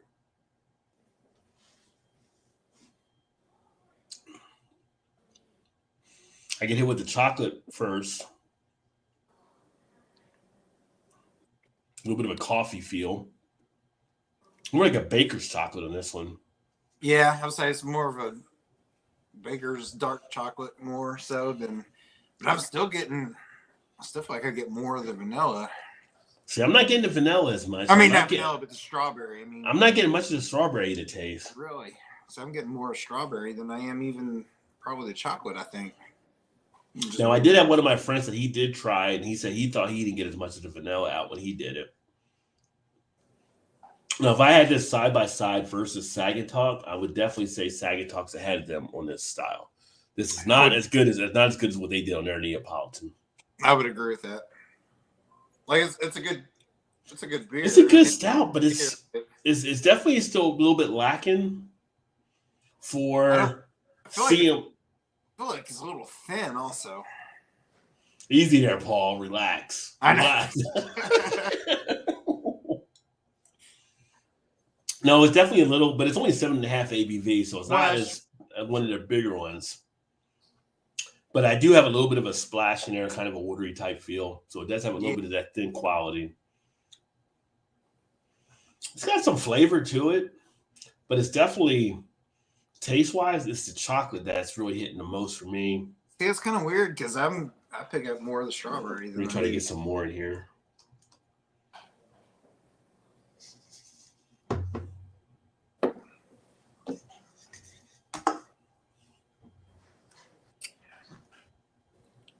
Yeah, see, Now on the second pour, when I put the rest in, I did have some strawberry.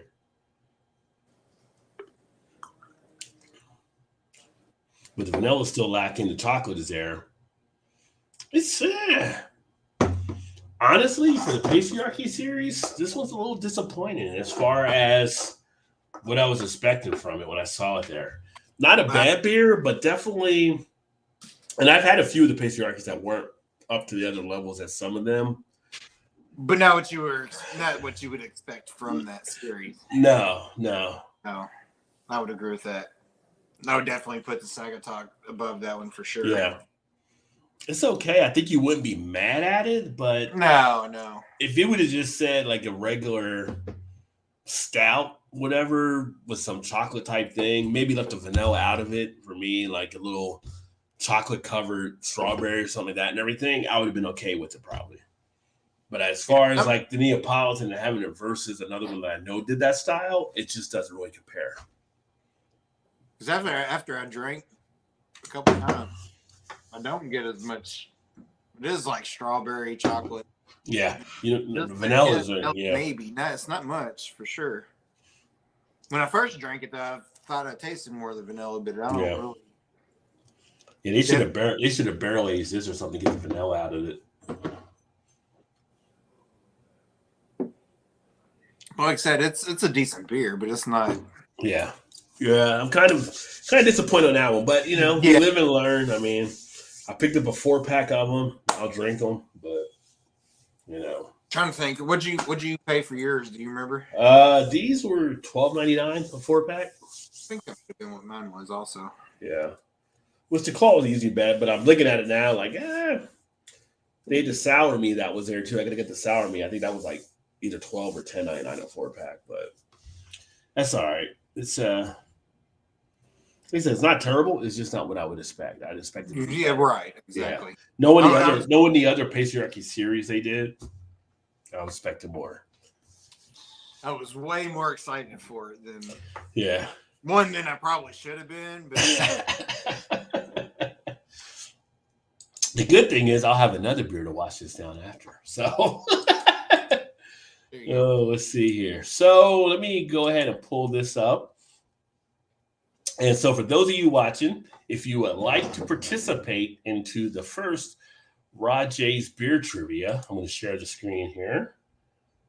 And what you'll be able to do is take your phone and go to the site, either use your camera to log in through the QR code, or you can type it in through the website, I believe.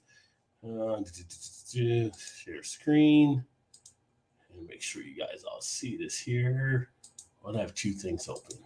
Okay, let's get that one down. There we go. And then do you see that there on the screen now? Is that coming through, Todd? You see that? Yeah. Okay, so there's a QR code on the right. You can scan your camera, or you can go to the URL and put that number in, and then it'll list, I guess, it's supposed to list incoming players. So I'll give you guys some time if you want to go ahead and sign up for that. No, you guys hear the theme song? Do you hear the theme song?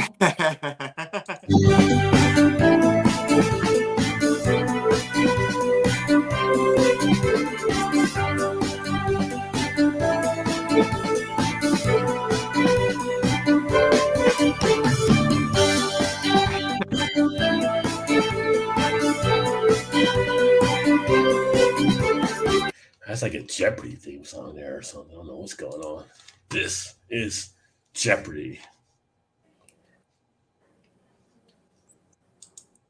Oh, wait a minute here. What's going on? Is it pulling it up? Well, it took me to something where it was wanting you to pay for something. To pay for something? No. James is in.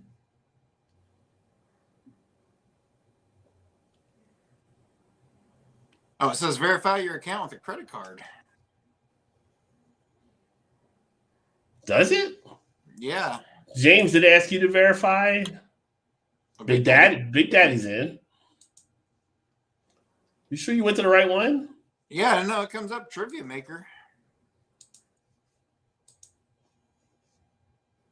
TriviaMaker.com, and Oops.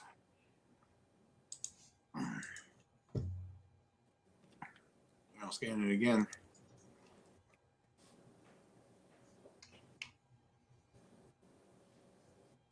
So it asked me to open it. It says mobile registration. So create free account. Says fill in your email and password, which I did.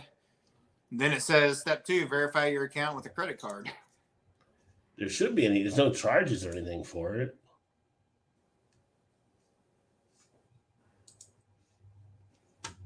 I would have to go get my credit card for one, but I'm not going to do that. James or Big Daddy, did you have to use a credit card thing there? I haven't done this. First time I'm using this site here, so I know a lot of people use it, so I don't feel like there's a concern there. I wouldn't think, but why would it even ask you for that anyway? Did you go to playtriviamaker.com and put the number in, or did you put the QR code? I did the QR code. How did you get in, James and Big Daddy?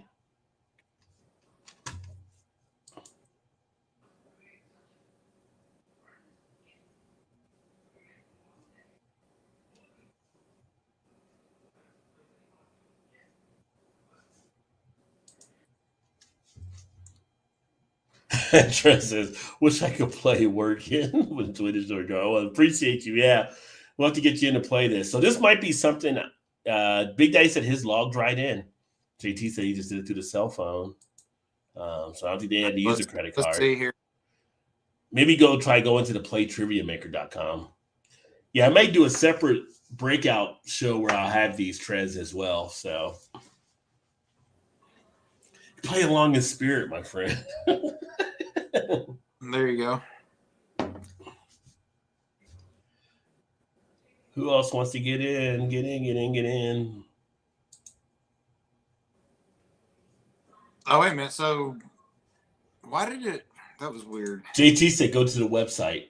No, that's what I did just now, and it took me to a different thing as opposed to like the. You went to play.triviamaker.com. Emerson's in. No, I'm connected now. But it didn't ask me to put the 488848 number in there first time. Maybe it'll do it once you get in.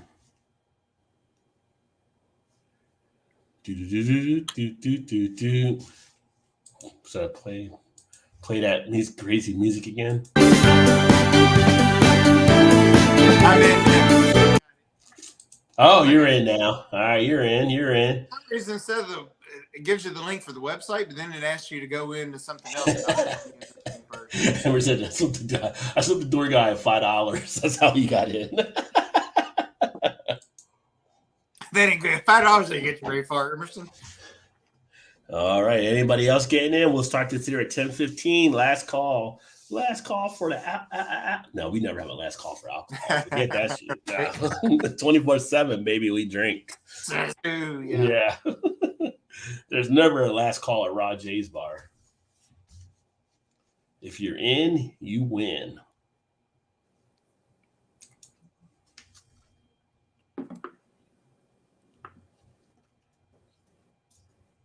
TikTok, you don't stop. Am I the only one that thinks of calling me bad when you say that?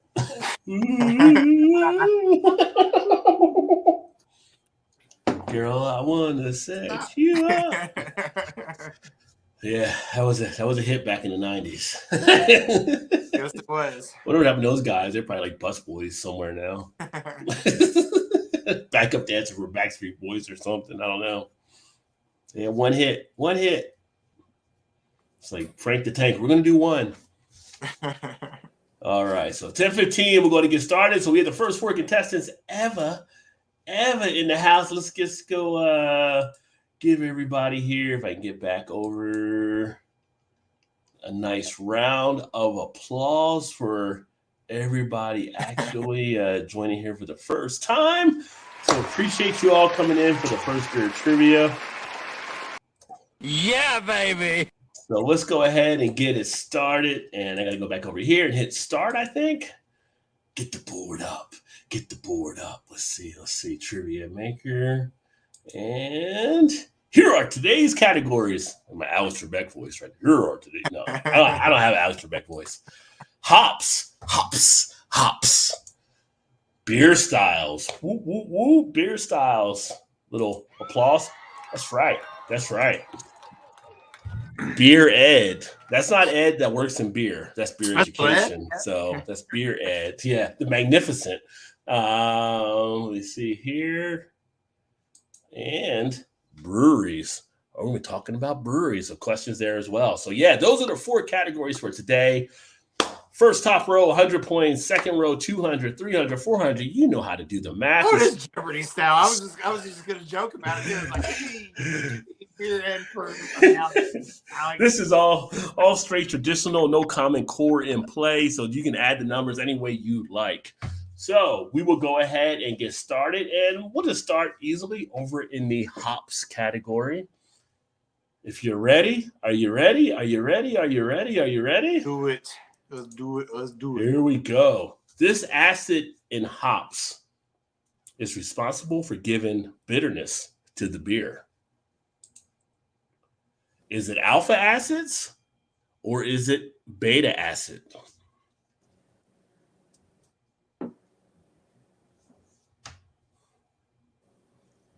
Oh, Big Daddy left the answer. He's thinking. He's thinking.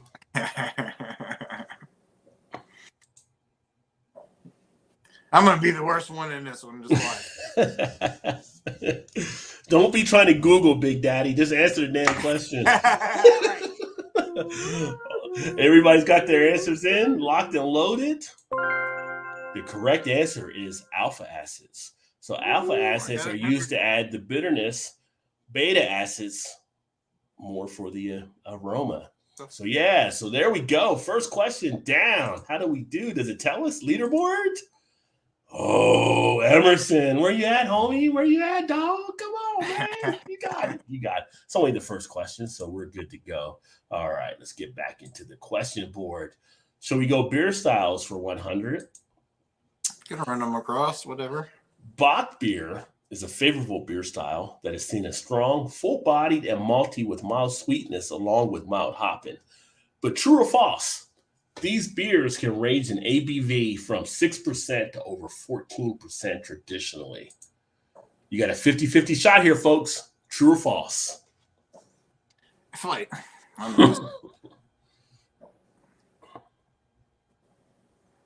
Oh, Big Daddy's trailing again. Big Daddy, bring up the rear. He likes the rear. Somebody bring it. This is a trick question. It's like Pee-wee and Porky. Wasn't Pee-wee the last one in Porky's? I feel like this is a trick question, so I'm probably going to get this one wrong. Here we go. True is the answer. So yes, they can actually range traditionally from 6% up to 14.4. So very good there. So we got that question done. Let's do we take a look at the leaderboard? Look at that. Oh, we got some separation. All right. Let's go into the beer education.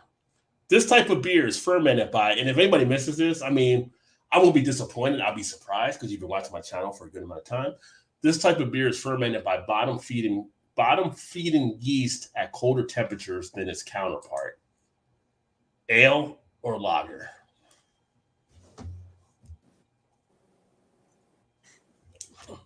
I'm 5. I missed this one. I'm going to quit. I'll see you next week, Rod. See you all next week. And I probably will miss it. That's the bad thing. I probably will miss it. Oh, waiting for Big Daddy.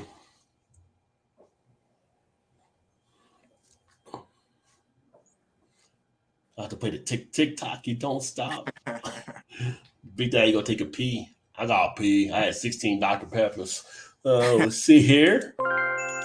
It is lager. Did you have lager? You should have had lager. And leaderboard says, ooh, James is pulling ahead there. Uh-oh. Look at James. He ain't messing around, y'all. He ain't messing around. You know he knows lagers because he loves Dovetail Brewing, so he knows lagers. Yeah. So now we're going to hit on breweries. So these are all 100 level questions, right? It's like going to college. These are your basic questions. So it's going to build up. Just know that going forward. You're pretty right. This brewery was seen as the first in the United States to commercially use Cascade hops in their beer? Ooh. Anchor or Sierra Nevada? See, I feel like this is another one of those trick questions. You say trick, I say treat. You say trick, I say treat. Trick, treat. I probably picked the wrong one. Correct answer? Anchor Brewing. I knew it. Anchor Brewing. So Fritz Maytag actually started working with the Cascade a few years before Ken Grossman did with Sierra Nevada. So technically, he was the first one to use Cascades really there.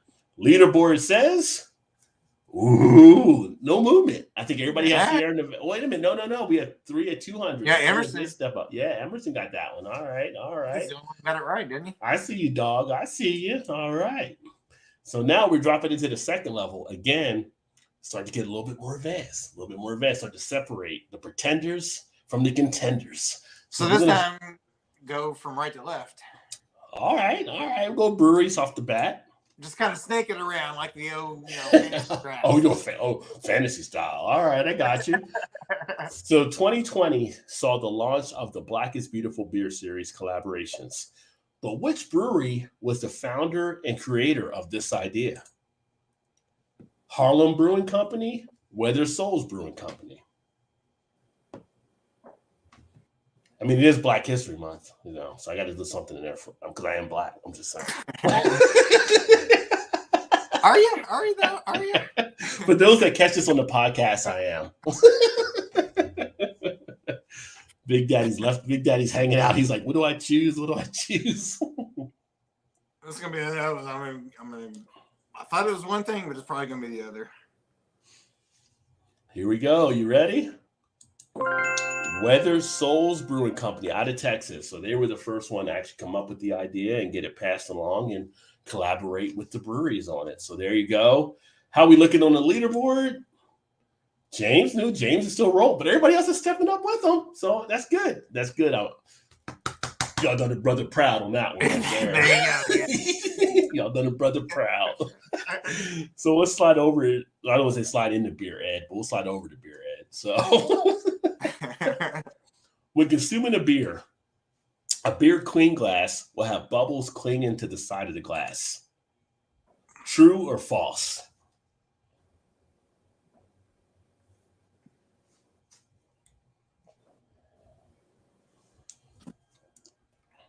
Beer clean glass. It's all about the beer clean glass.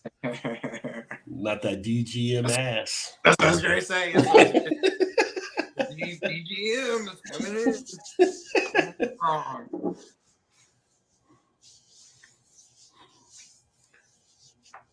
Big Daddy's always hanging out glass. He's like, I think he's trying to Google. I think so too. Come on, Big Daddy, quit cheating. All right, Big Daddy has his pick in, and the answer is false. Bubbles clinging to the side of a glass will indicate that it is not beer clean. Now, it can be clean, but you probably have some things in there that might be the cleaner or some other stuff causing that. So you always want to give it a nice cold rinse. But great for you guys for hopefully getting that right. Who did and who did not? Let's see. Ooh, James fell off on that one a little bit. Uh-oh. That was a surprise. Did not expect to see that happen. And what is going on? Let's give James the. All right. Move to the next question here. Beer styles. All right. This beer style is described as fruity, spicy, and strong, kind of like me. Well, not fruity, but strong, with complex flavors and earthy hoppy aromas, and an ABV of 5 to 10%. Are we talking about a Trappist Abbey Ale, or are we talking about a Saison and Bière de Garde?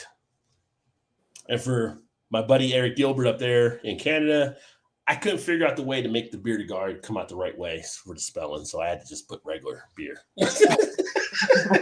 I couldn't find a little accents things to put in here. All right, all the picks are in. Survey says Trappist Abbey Ale. So it's close, but there's a slight difference there. So it is the Trappist Abbey Ale that fits into it. So you can see how these are starting to taper up a little bit on the questions here. So I definitely missed that one for sure. So now we got Big Daddy, Emerson, Todd, and then James. So Big Daddy and Emerson starting to separate themselves. All right, fellas. All right, breaking away. Give me the McConaughey. All right. Let's get into hops for 200. When brewing beer, hops can be used for not just bitterness, but also aroma. If you were adding hops to impact the aroma, then when will you add the hops to the boiling of the wort to have the greatest impact? The last 10 minutes, the last 30 minutes. So if you are a brewer, you may have a little bit of an advantage on this question. And if you're a brewer and you miss it, I might be questioning your brew. Right? I'm nervous now. I'm kind of nervous on it. But it has been a while. So,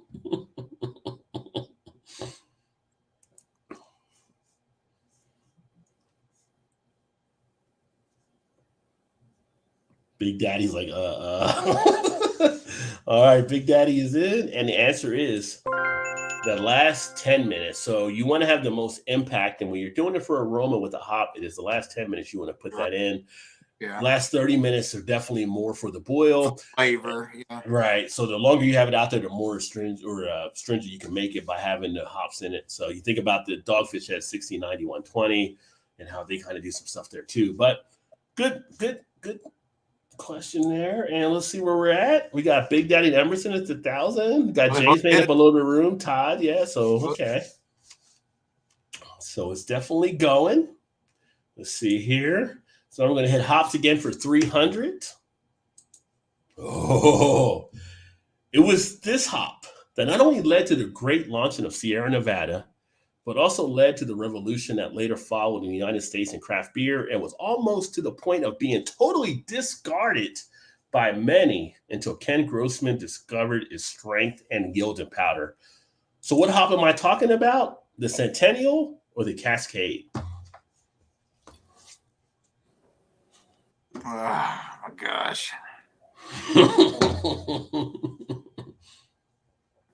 You're not even to the 400 level yet. I know, right? I suck at testing quizzes. Oh. Big Daddy really thinking.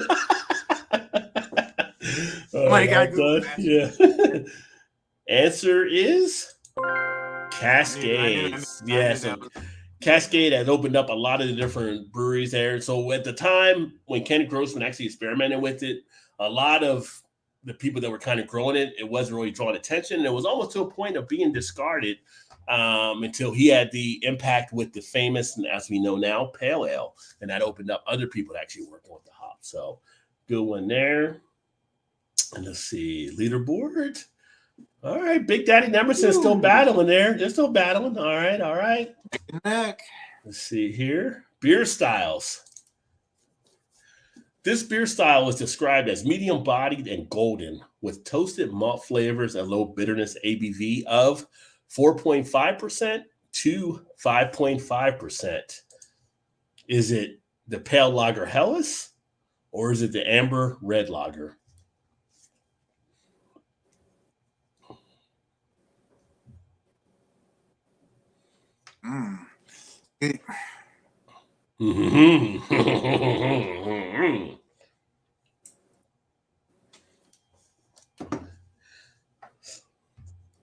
It's like Kill Bill. You didn't think it'd be that easy, did you?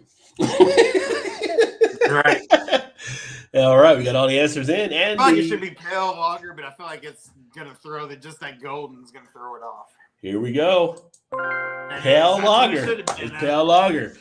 That's too easy. Inside that, with the hint with the toasted malt flavors, obviously more favorable to the lager side of things as well. Yes. With the Helles, but you get a nice medium body. It has that golden color to it versus the red lager, which is definitely the deeper reddish tone. So I was going for I thought there was going to be a trick question type thing. Yeah. I went the wrong way. Well, I grew up as a Run DMC fan, so it's tricky to rock and run and rock. Right. All right, leaderboard. Let's see here.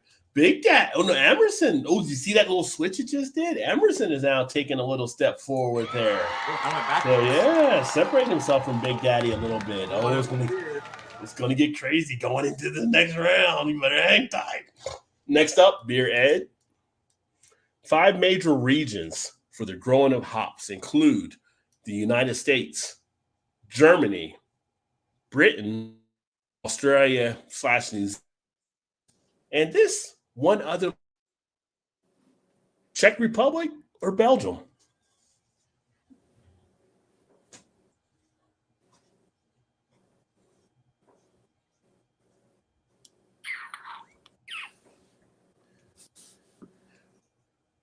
Oh, yeah, baby. I feel like Wait, Big Daddy didn't hit the button yet. You better be careful. All right, all the votes are in. Czech Republic.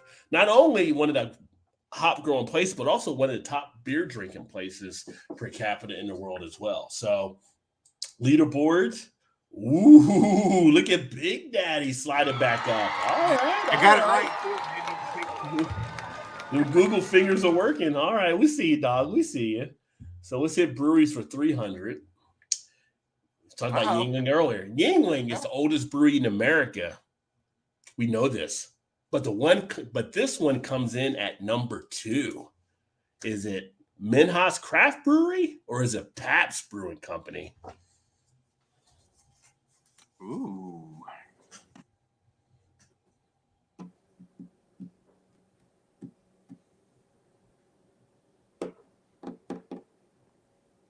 This is another one I was like,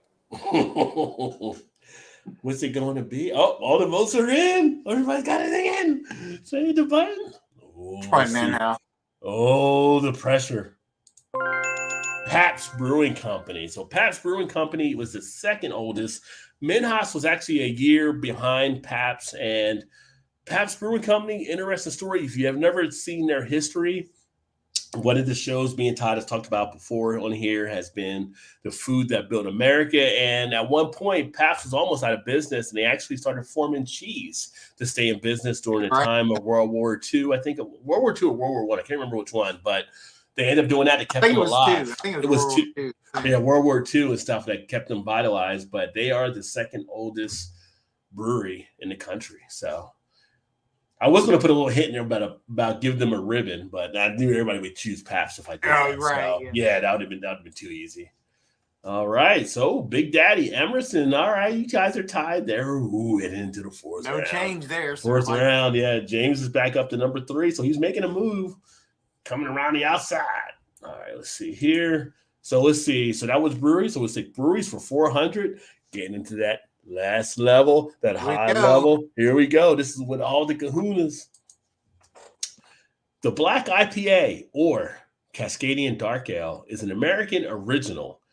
And this brewery is seen as the one where it was created. Are we talking about Vermont Pub and Brewery, or are we talking about Smutty Nose?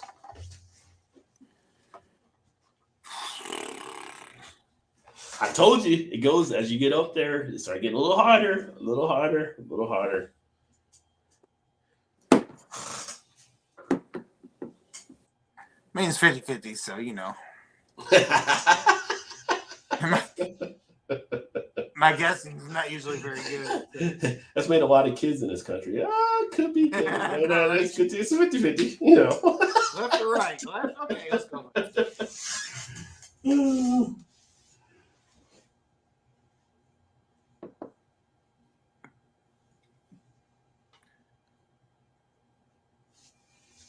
We get them all in. We got them all in. Here we go. Here we go. That's the one I knew of.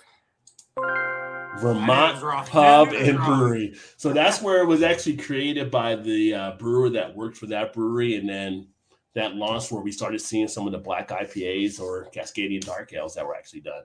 A little bit more difficult. Again, we're on the 400 level, so we definitely got that there. Leaderboard. Ooh, big jump by Emerson. Ooh. Emerson. Big move there. So there you go. Big Daddy 1900, James 16, Todd at 14. So it's getting tight. So yeah, I gotta win out, and Emerson can't win any. Yeah, let's see here. Check a little bit. before we get to the next one here in the comments. Let me see here. My first love is crack. Leave me alone. Trent says, this is awesome. Appreciate you, my friend. Yeah, I'll be doing more of these for sure. This is cool. I do like Fitty, yeah. I'm posting fast, just not going through fast. Okay. He's not hanging back. He's not Googling. He's still on that dial. Trent says, great beer sensei. Well, thank you. I appreciate it, my friend. I figured this would be a fun way for us to learn about beer and have something different on the show. So I'm glad everybody's enjoying it. Yeah, it is fun. It is a good. Yeah. So we're down to the 3 questions that remain, separating the pretenders from the contenders. Beer Ed. For a draft beer system, the standard temperature of the system should be 38 degrees Fahrenheit or 43 degrees Fahrenheit.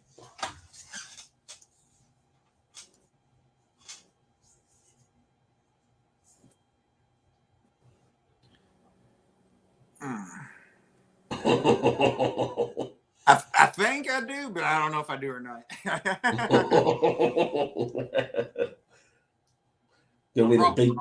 Big Daddy. Big Daddy's on dial-up, so wait for him his answer to go. Still using that AOL. Answer is got the mail. 38 degrees Fahrenheit. So 38, if you're in a draft system, is what the standard temperature would be, which is why if you're enjoying craft beer at a bar or a pub, you probably want to let it sit for a bit to get a little bit warmer, to get the flavor and aroma out. 43 is actually the number you would use if it was like a can or bottle. So just so you know that as well. All right. So, what's the leaderboard look like? All right. Emerson's still holding on. He's still holding on. He's like in vogue out there. Hold on. Dominating. Now we go to beer styles.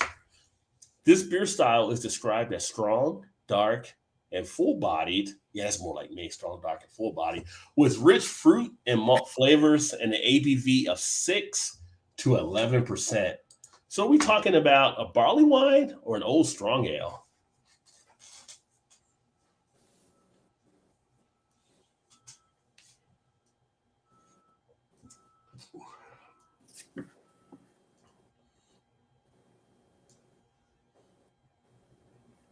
Wave the white flag.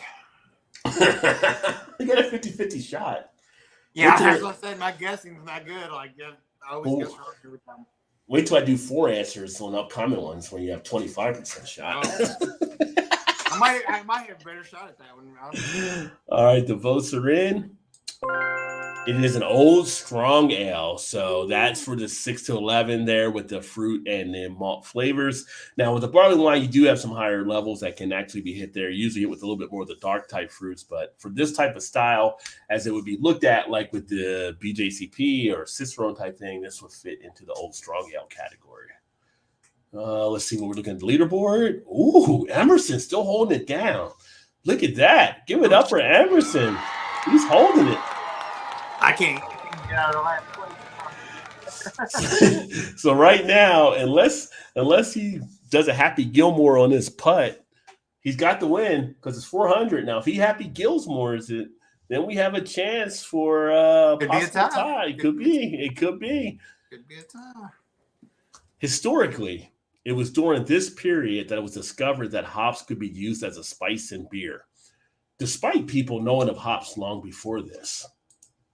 Was it the late 3rd or early 4th century or the late 7th, early 8th century? Really? Right? What a great way to cap it off for the final question. What the hell? Late 7th, early 8th or late 3rd, early 4th? Potato. People knew hops, but they didn't know. Maybe they were, hey, you can use it as a spice in beer. Again, we're all about education and fun here on the channel. Oh, Emerson's last answer. At least it's the first time he's been left to answer. He's Googling it now so you don't lose. He's definitely Googling it. Oh, my God. What was that? Like Peel, Key and Peel. He had one. He was on the games. He's like sweating profusely. Like that's what Emerson is right now. Like, it's definitely. He's like, oh, don't miss that putt. Right now, he's so nervous. Here we go. Final answer. late 7th, early 8th century. So that's when it was actually discovered for hops actually could be a preservative there and started being placed in the beer. So before that point was kind of like your group type situations where people were not using hops. So the moment of truth. The moment of truth. Oh, but thanks for all the participants for definitely playing here. That's been awesome. Great first time ever. Let's go ahead and hit the leaderboard. Ooh, Emerson pulled off 3,500 to 31 to Big Daddy. James got back a little bit at 28 and Todd. So Emerson, great job, my friend, on finishing number 1 there. And Emerson wins the first trophy of this game. Let's see here.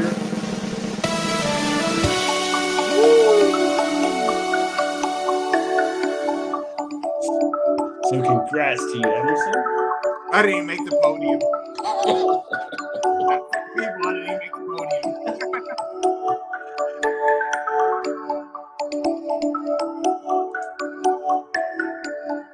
All right.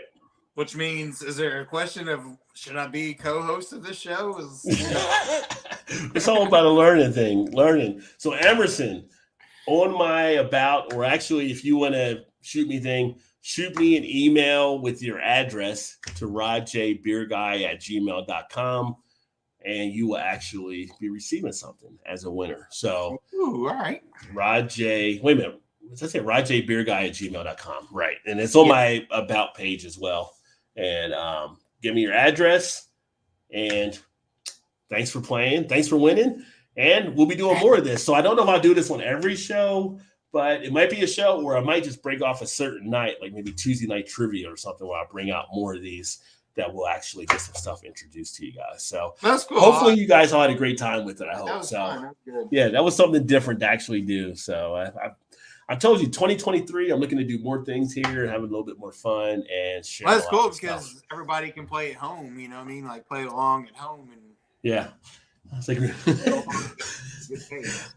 it's funny you said that. In my mind, I thought of the old like Family Feud type thing, and they'd be like, "Oh, and all participants can do the at-home edition type thing." You know what I mean? Right. The at-home edition. Yeah. But no, that was awesome. It was fun. I'm glad you enjoyed it all. Emerson said it was fun and said nice. And yeah, shoot me the email with your address, and I'll go ahead. And next time, it'll be different questions, but you guys know the format now, that when I come up with these, if I end up expanding it out, it would actually maybe go to 4 questions per answer. But I think just the 2 alone left enough of the challenge. I don't know what you guys think. What do you think, Todd? You think 2 was just tough enough? Like, I feel like, 50-50 is kind of like or die, you know? I mean, you get a better chance to guess it right than you do. Yeah. But you also get, you either get it wrong or you get it right. But yeah. I don't know. It depends on the question. Maybe you do a combination of the 2. Maybe I could. I mean, there was a way I could have done it just like where you have to answer, but it's like that would have been too hard to do, like a fill in the blank type thing. I think it's easier with the multiple choice for sure. Sure, JT said congratulations. Trez also congrats on the big win, Emerson as well. And so yeah, this was great. This was something I was waiting to see how you guys would like it. So I'm glad you guys definitely all enjoyed it, and thanks for all the support on it. And yeah, I'll do more of this stuff for sure. I guess my iPhone 10 is outdated, maybe just a little. I'm only on the 13. I mean, I'm like, I do not need the 14. This is like buying Madden for video games back in the day. Like, do I really? Can I wait like 2 or 3 years for the next Madden? Because I don't want every Madden every year. So yeah. JT said, to be honest, half my answers were guesses.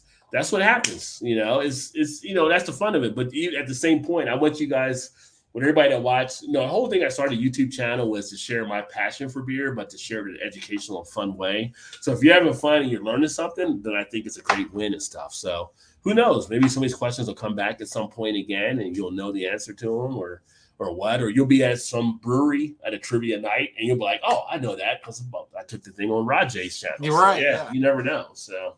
Hey, it's better than school. Have fun. Yeah, it's something different, Yeah. I was thinking the other day, it was kind of like, there's so much fluff and stuff out there. Like JT mentioned, he doesn't watch a lot of TV and stuff. And I'm thinking, like, how can I make the channel even much more even fun? Because And at the end of the day, our success is really based on a lot of stuff that we put into our minds. So if I can come up with a fun way to actually teach more people about beer, I thought it'd be a great opportunity. So I'm glad everybody definitely enjoyed it. Yeah, is that if it's too hard, it's not as fun, right? So I try to keep it as you kind of build into it. Now, the last question, by the time you got to it, I didn't know which way we were going to choose the question. So Todd, he threw in do the snake type style, but I knew that would be a tough one. But I have to have something in there to kind of separate people, to try to separate people out, right? Yeah. So yeah. So, but yeah. See, Trez, I learned something as well. It's hard enough. Yeah. Enough to make it fun and kind of like make you curious and stuff like that and everything too. So, what did you find was the hardest question, Todd? Was it like the one for that last one, or did you find like the one like with Anchor in Sierra Nevada? Like what kind of that one did throw me for a loop because I wasn't sure. I thought sure that was probably going to be Sierra Nevada, but I should have known because they have beers named Centennial or whatever. It's like I should have known that was not. There were several that was like, I think this is probably wrong, but this seems like the right answer. Yeah, I mean, because some of them I had to kind of come up with. The one with the Vermont pub, and I'm thinking like nobody's going to really probably know Vermont pub, but at the same point, maybe if I put like a smutty somewhere from that region that people may think it might be, kind of just to give a see that one threw me too because I was thinking I'm not really familiar with Vermont pub. Yeah. It probably is it, but I was like, I know Smutty Nose, so I'm sure maybe that kind of sounded like Smutty Nose type thing. You know what I mean? Like that probably was like more hard. That was probably more hard. And I felt like Vermont was so obscure that was kind of like it could be, but I'm not sure if it is. Like, right. Yeah, like I don't even know if it's a real place or not. Yeah, just because. Yeah. No, that was fun. I'm glad you guys enjoyed it, and look forward to some more fun stuff with that and everything as we go forward. And like I said, may do it again on the show here, or may do a separate breakout if people want to do it that way and get some more people to kind of follow. But that was fun. I liked it. I enjoyed it. I thought it was. That was fun. That was good. Yeah. And good. You know, kind of learning material too at the same time, like you said. Yeah. So it got you kind of involved in that there too. I'll be right back. All right. Chicky brought past beer to his boys in the movie. Greatest beer run ever. Yeah, I still need to see that movie, Trez. I want to watch it, and I haven't watched it yet. And pretty cool thing there, the whole story behind that. Which back then, Pabst would have been a good beer to bring, considering a lot of the major macro brews at the time. Book was awesome. Nice. I'm probably going to go pro now, right? Yeah, this will be on ESPN 13. So when they get the 13th channel, we will have beer trivia as a contest on there. I mean, we're not far away now. I mean, they have cornhole that you can watch the cornhole championship, and who doesn't drink beer when they're playing cornhole, right? So it's got to be close. Yeah, true story. Yeah, I know about the background and the whole story and stuff. I just need to watch it. The guy that played the guy bringing the beer is a pretty good actor. I've seen him in other stuff, so I like his work as well. I got the book as a gift. It was great. Yeah, I would definitely want to check that out. So the greatest beer run ever. So, but I'm going to actually crack open another beer here for the nightcap, and it's going to be another one of the Southern Tier peanut butter cups that I actually have here. So I'm going to crack this baby open. I only found one place close that had it, and I haven't gone to get it yet. Yeah, you said you were thinking about going over there to see if they still had it or whatever. So yeah, I need to. Maybe I might do that this Saturday because I didn't even know that place existed. But let me get my bottle opener. Be like, okay. Yeah. Hey, grab the bottle opener real quick. Oh. Because I'm definitely interested in that one. Heard many reviews or different opinions on it, being good or not good. Yeah, I still have. Kind of curious to see on that one for sure. On this one here? Yeah. Oh, were you here when I drank it before? Yeah. Oh, yeah. You liked it, but I've heard. I think like Joe reviewed it and he didn't. Joe was drunk. He was drunk. So yeah. Hopefully it's still good. I want to see how it tastes now since I did it before, but I I still got the frosted cookie ones left too from Southern Tier. I need to finish. So many beers. I But know. it's like you said, I don't drink like all the time, so it's kind of like They stack up faster. When you're in moderation, they stack. They do. That's what ends up happening. Yeah. So I say that to people all the time. They're like, "No, that's not possible." I'm like, "No, I drink like Thursday night. yeah, Depends. Friday is dependable. Saturday maybe. I mean, it really depends. Like I don't sit here and drink by myself all the time. You know, people are like, you do beer? Like, I'm not an alcoholic. I do beers. I review beers. I don't like drink beer every day. Like, like, right. they're freaking out there, like just getting trashed all the time. I mean, moderation, my friends, moderation. Oh, still smells like a Reese's peanut butter cup. Oh God, it smells really good. I'm gonna check out on tap, see if they still. Oh, I got peanut butter cups too. I just realized I should pair it together with that. Oh, that's tasty. Go. Yeah. Oh, that's still solid. That's still solid. I don't care what Joe says. Joe, you're wrong. Joe doesn't like freaking Oberon either. So I mean, right. I can't count him on them. I can't count him all the time being correct on stuff. I'm just saying.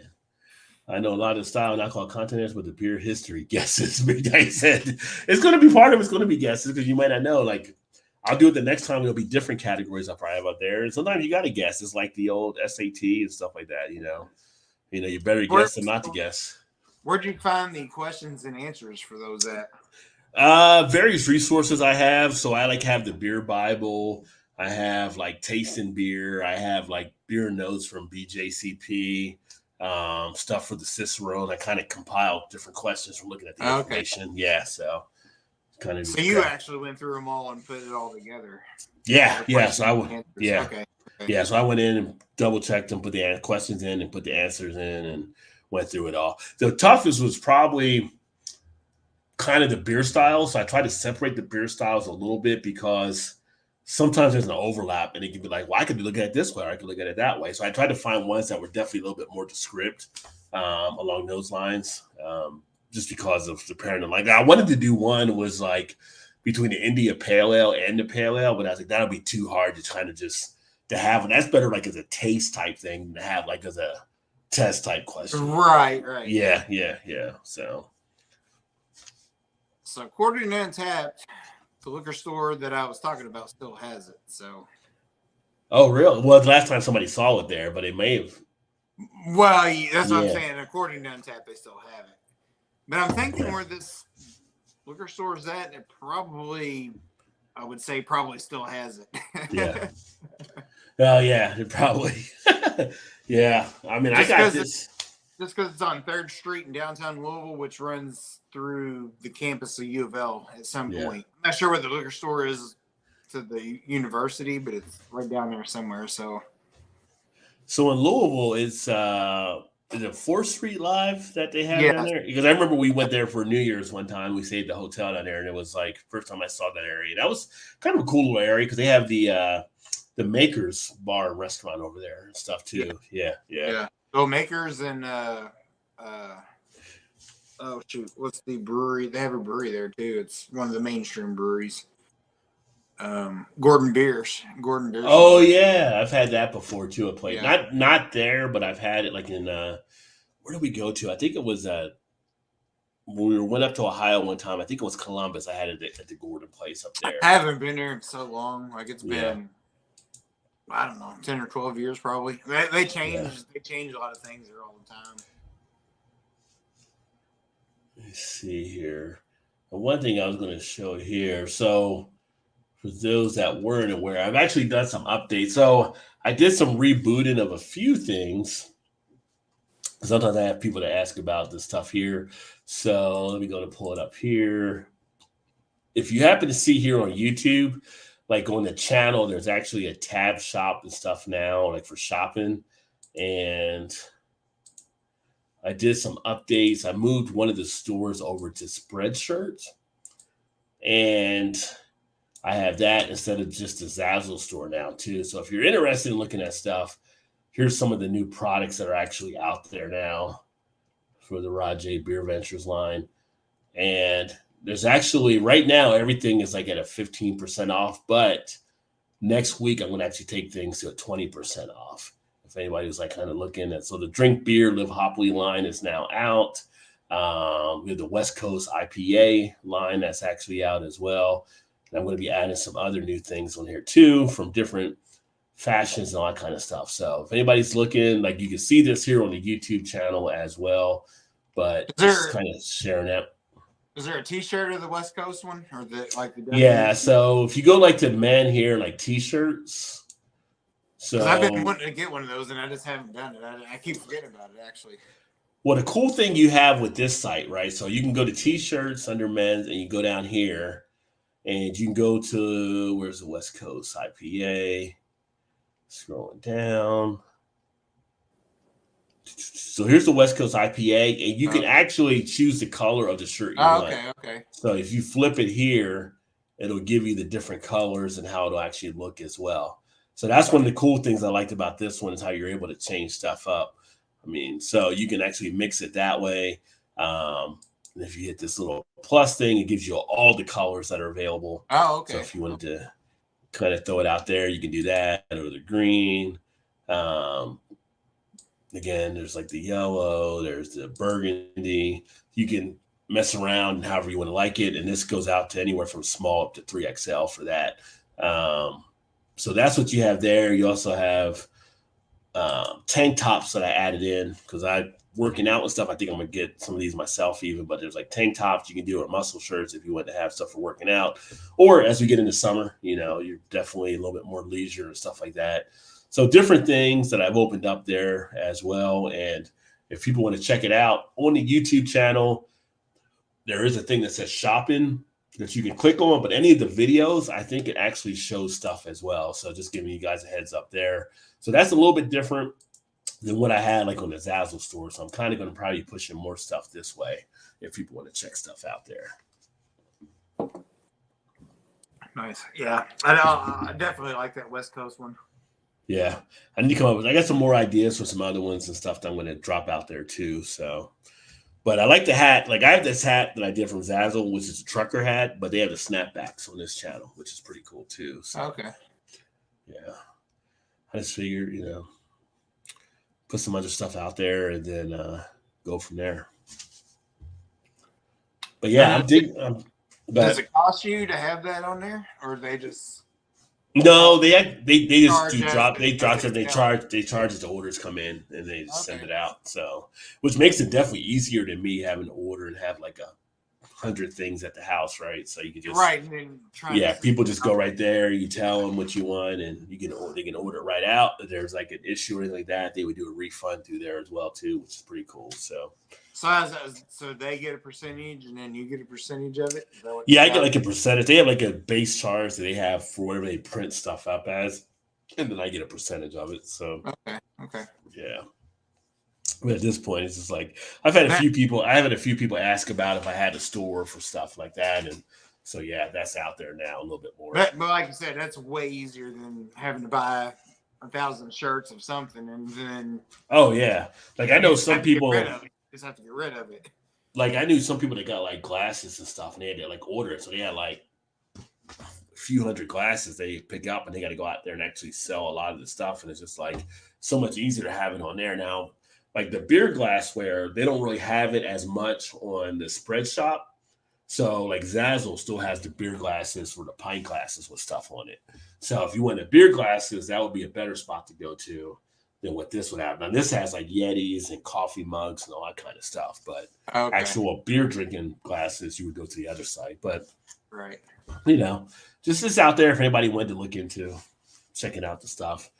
And then in the description, it has a bunch of stuff. Oh, in the description too, I never really talk about it as much, but I got like affiliate links to stuff. But there's stuff in there. Like if you're looking for beer pretzels or different types of beer type stuff, check the links in the description because they're like affiliate programs where you can get like stuff as well for different things. So nice.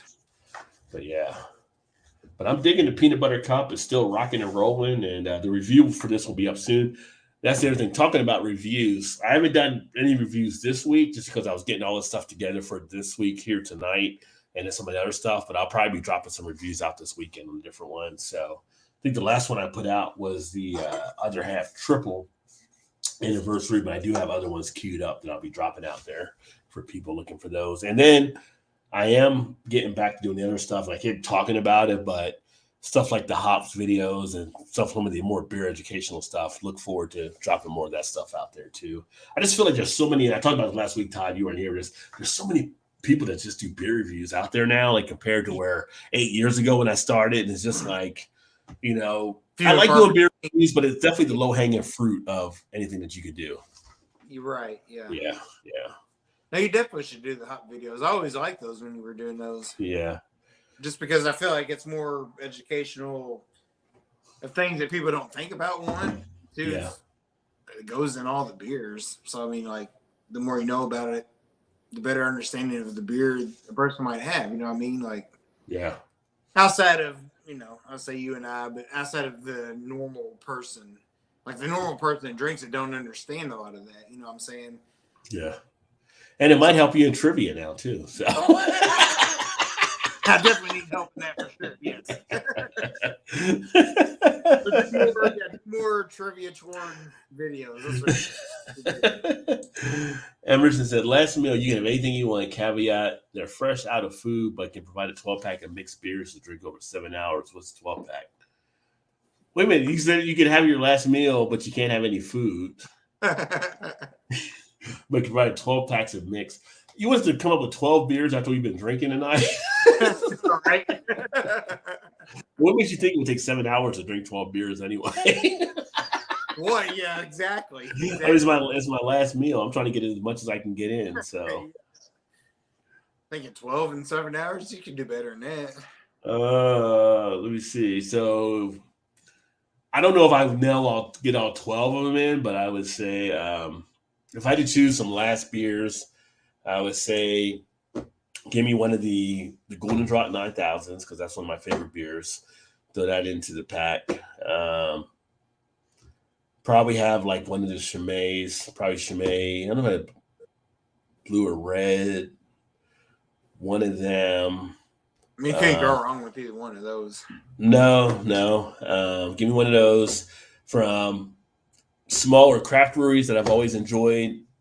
Trez, you'll know, and Todd. Mantry, give me their Galaxy High. I've always loved that beer. It's one of my favorite beers to actually enjoy. What else would I throw into a final 12-pack mix? Give me one of the, if you can find it, the Ballast Point Victory at Sea. Take one of those. Trying to think of some of the other ones out there. Yes, it's like I have 3 beers deep now that are like not your regular session beers. So,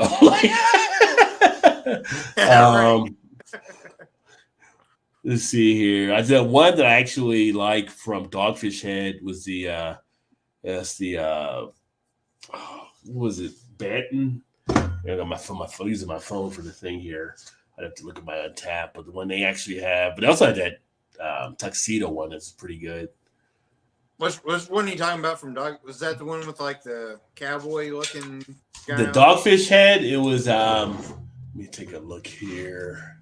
I feel like I know what you're talking about, but I can't think of the name of it.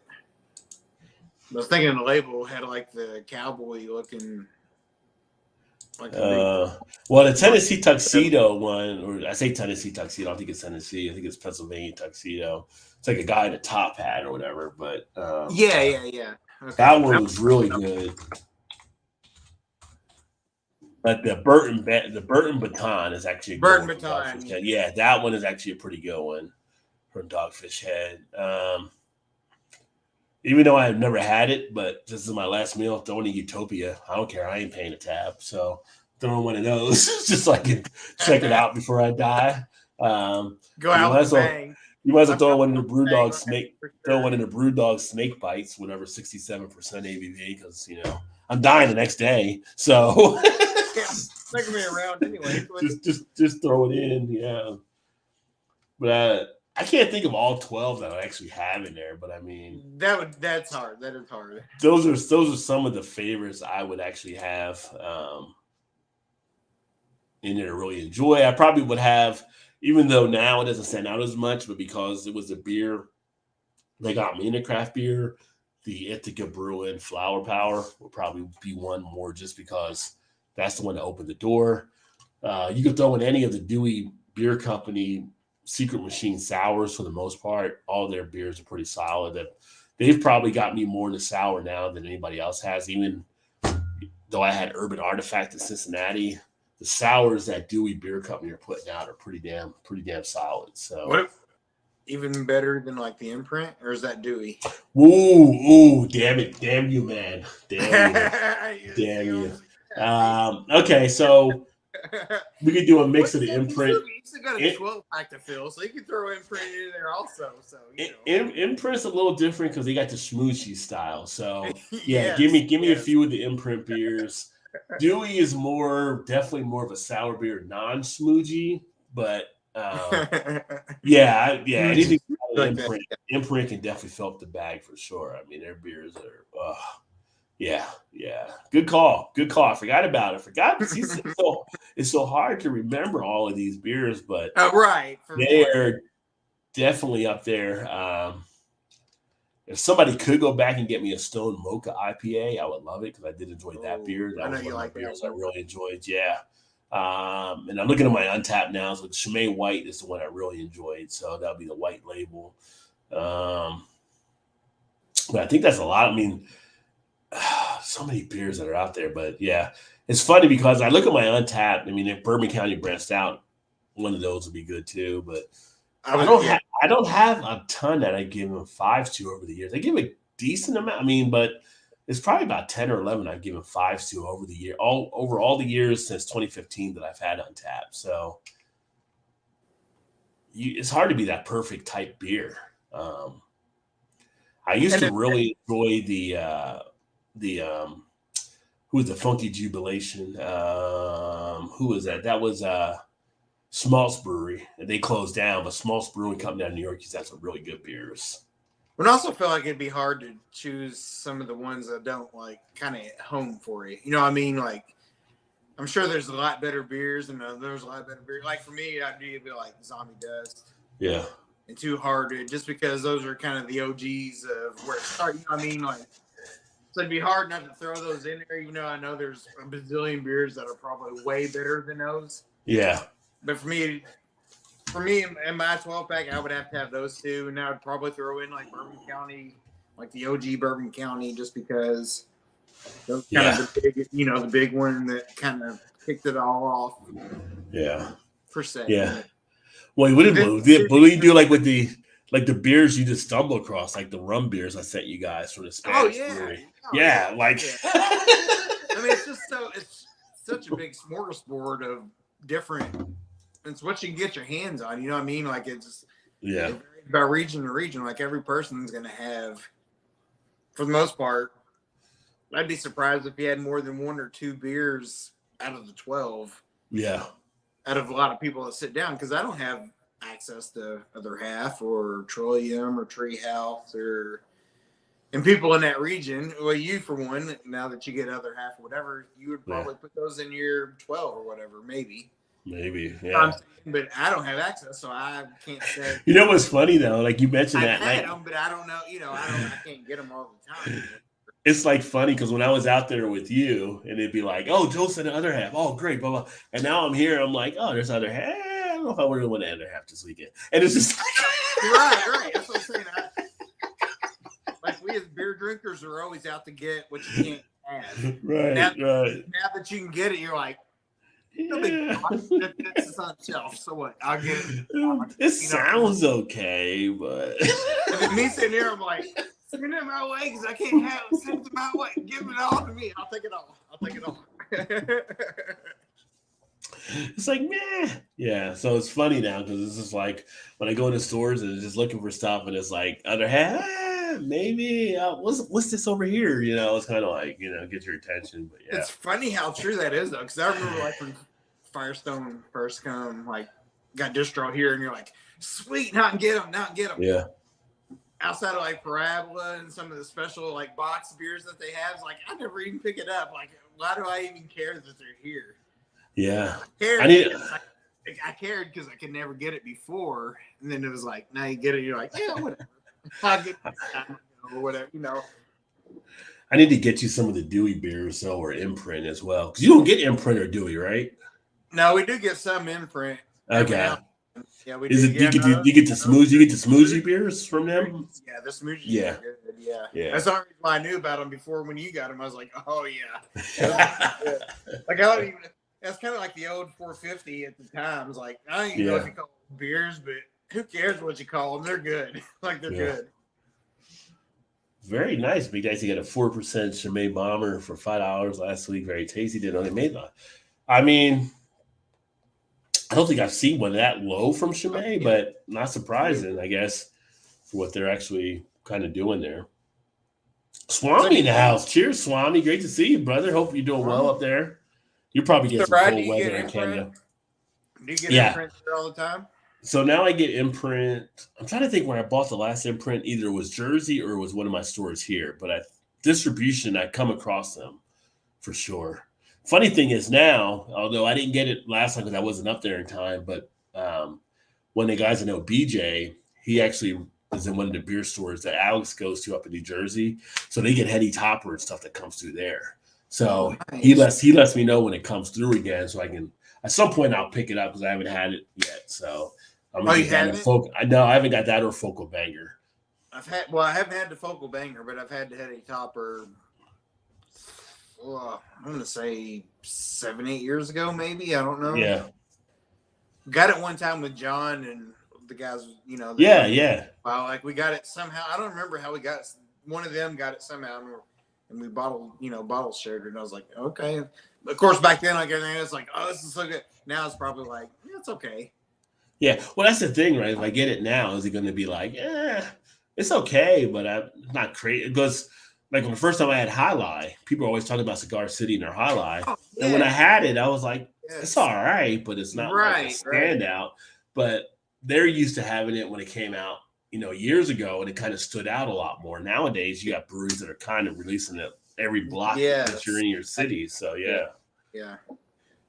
So that might be something to actually at this point, it'd be interesting to cross it off the list. Like, okay, I've had Focal Banger, I've had Heady Topper, Pliny's on that same list, so.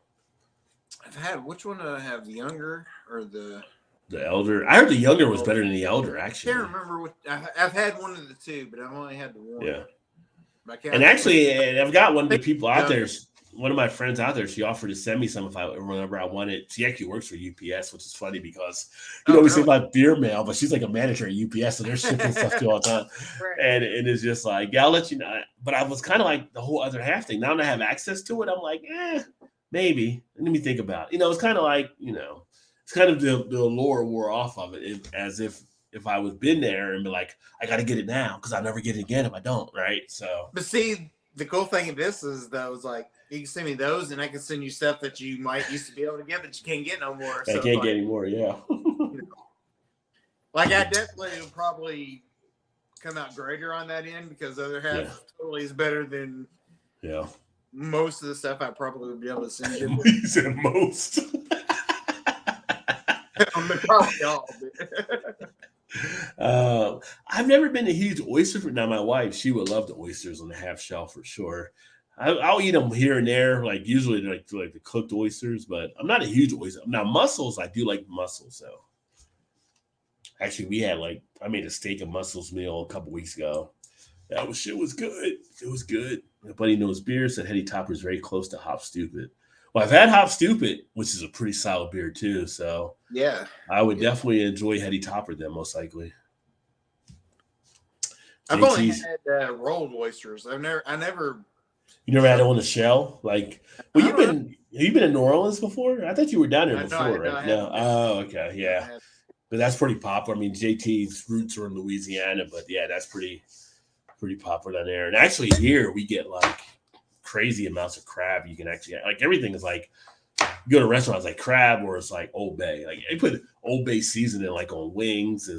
They probably have ice cream with Old Bay around here. They love Old Bay here. I use Old Bay on my turkeys every year when I do the turkey. Yeah, Old Bay at every butter, injected Yeah. with butter and Old Bay mixture, whatever. They do a dry rub Old Bay, and it's one of the wings, and it's pretty good. But it's funny, like just the restaurants, we get like a lot of the oysters. You have the Old Bay on stuff, and crab. Like it's the first time I actually had like the crab restaurant where it's like we're used to where we were at, like having crab legs, like at the place you go to, like they give you the whole crab, like shell and all everything.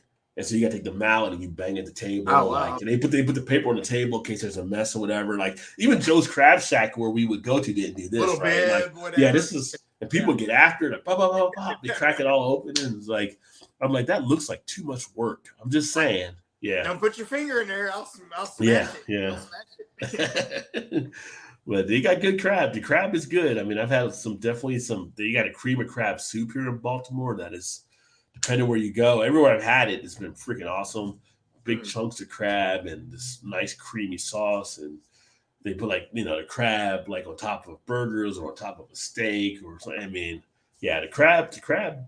If you like crab, it's good here. Yeah, but you know that. I mean, Maryland crab. So You're right. I was gonna say, yeah, that's kind of goes hand in hand, right? yeah. So it's like, yeah. I have to make sure I definitely do my workouts for sure because you can definitely get fat here quick.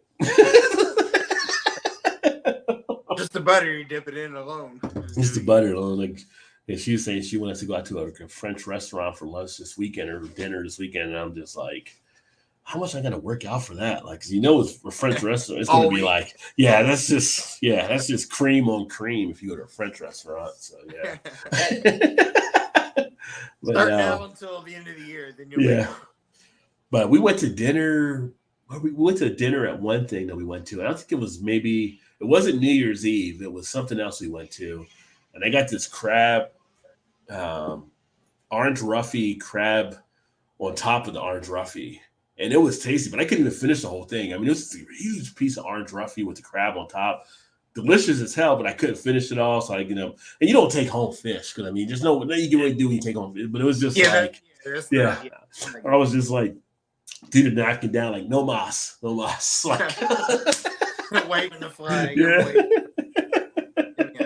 You're like, do you want dessert? Did you see I didn't finish the orange roughy? I don't want dessert. Yeah, it was good too. I mean, it was just like a nice feel to it, like melted in your mouth, and it was just a huge piece that they actually had. But we have a few crab places where we're at because we're at the harbor, so we have like John Phillips, which is pretty well known, and a couple other places down here that people go to. And I need to go over to the Hard Rock because we have a Hard Rock here as well. Not Hard Rock. What's the other one? Planet Hollywood. Yeah. No, it is. It is Hard Rock. It is Hard Rock that we actually have. We used to have one here too, but I think it's closed now. Over on 4th Street. I think it's closed now.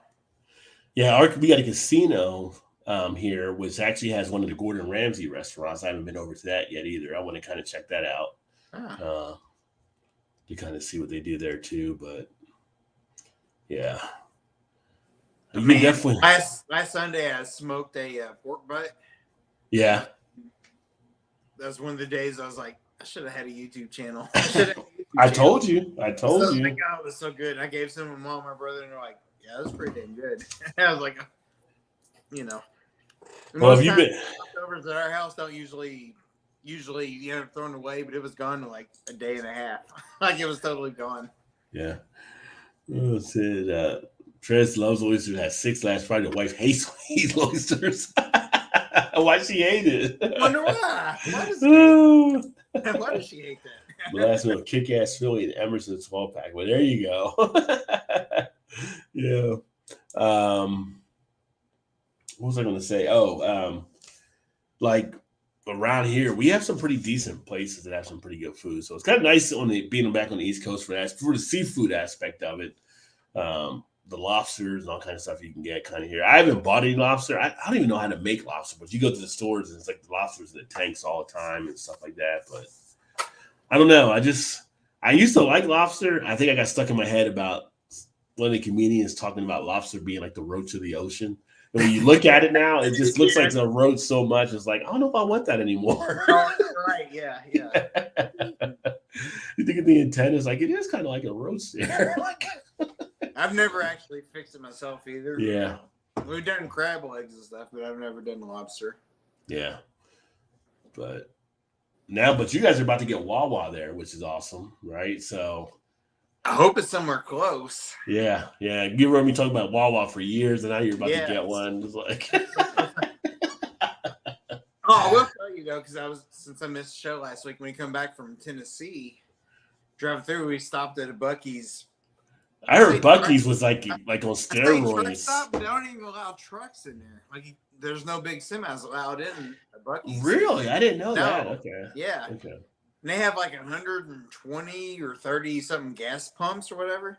Yeah. The inside was like, so I did get like the brisket sandwich, which was really good. Yeah. But it was alright. It was cool. Was that at Nashville where you were? No, it was in like Corbin, Kentucky. Okay. Because I heard Buc-ee's is like a convenience store on steroids. Stuff they have. Sure. Yeah. You can go in there and get food, get jerky, get clothes, you get hat, whatever. I mean, like it's kind of everything in one. Yeah. Basically it's like a truck stop on steroids for sure. Yeah. They don't allow trucks in there, which is weird. You know what's funny? We so the wife had her mom down back in October for her birthday. We rode to New Jersey to visit my mom so they can actually see each other again. They hadn't seen each other for years. And coming back, we stopped at one of the convenience spots, and I'm like, "Oh, I need to get like windshield wipers for the Cherokee." And I was in there. We went in there, bathroom, coffee, and all that kind of stuff. And I saw they had the windshield wipers. So I'll get two of these. These should fit. I had no idea the cheap Grand Cherokee had two different size windshield wipers. So they have one on the left side that's shorter than the one on the right, so you can reach across. And I'm like, and then the one in the back, I got one for the back too. It's even smaller. It was smaller, but I thought what I had was small enough. No, it was just too big where it couldn't even go across all the way. I'm like, are you fucking kidding me? So now it's like, so I ended up getting a smaller one later for that one. But I'm like, and I got extra windshield wipers just sitting around waiting for one to go bad, I guess. I don't know what to do with it. But then like on the front, like on the driver's side, it does the window. But on the passenger side, it leaves a little bit out there because it doesn't do the whole thing or whatever. I'm like, well, I don't need to see that side anyway as much. So. Yeah, right. Yeah.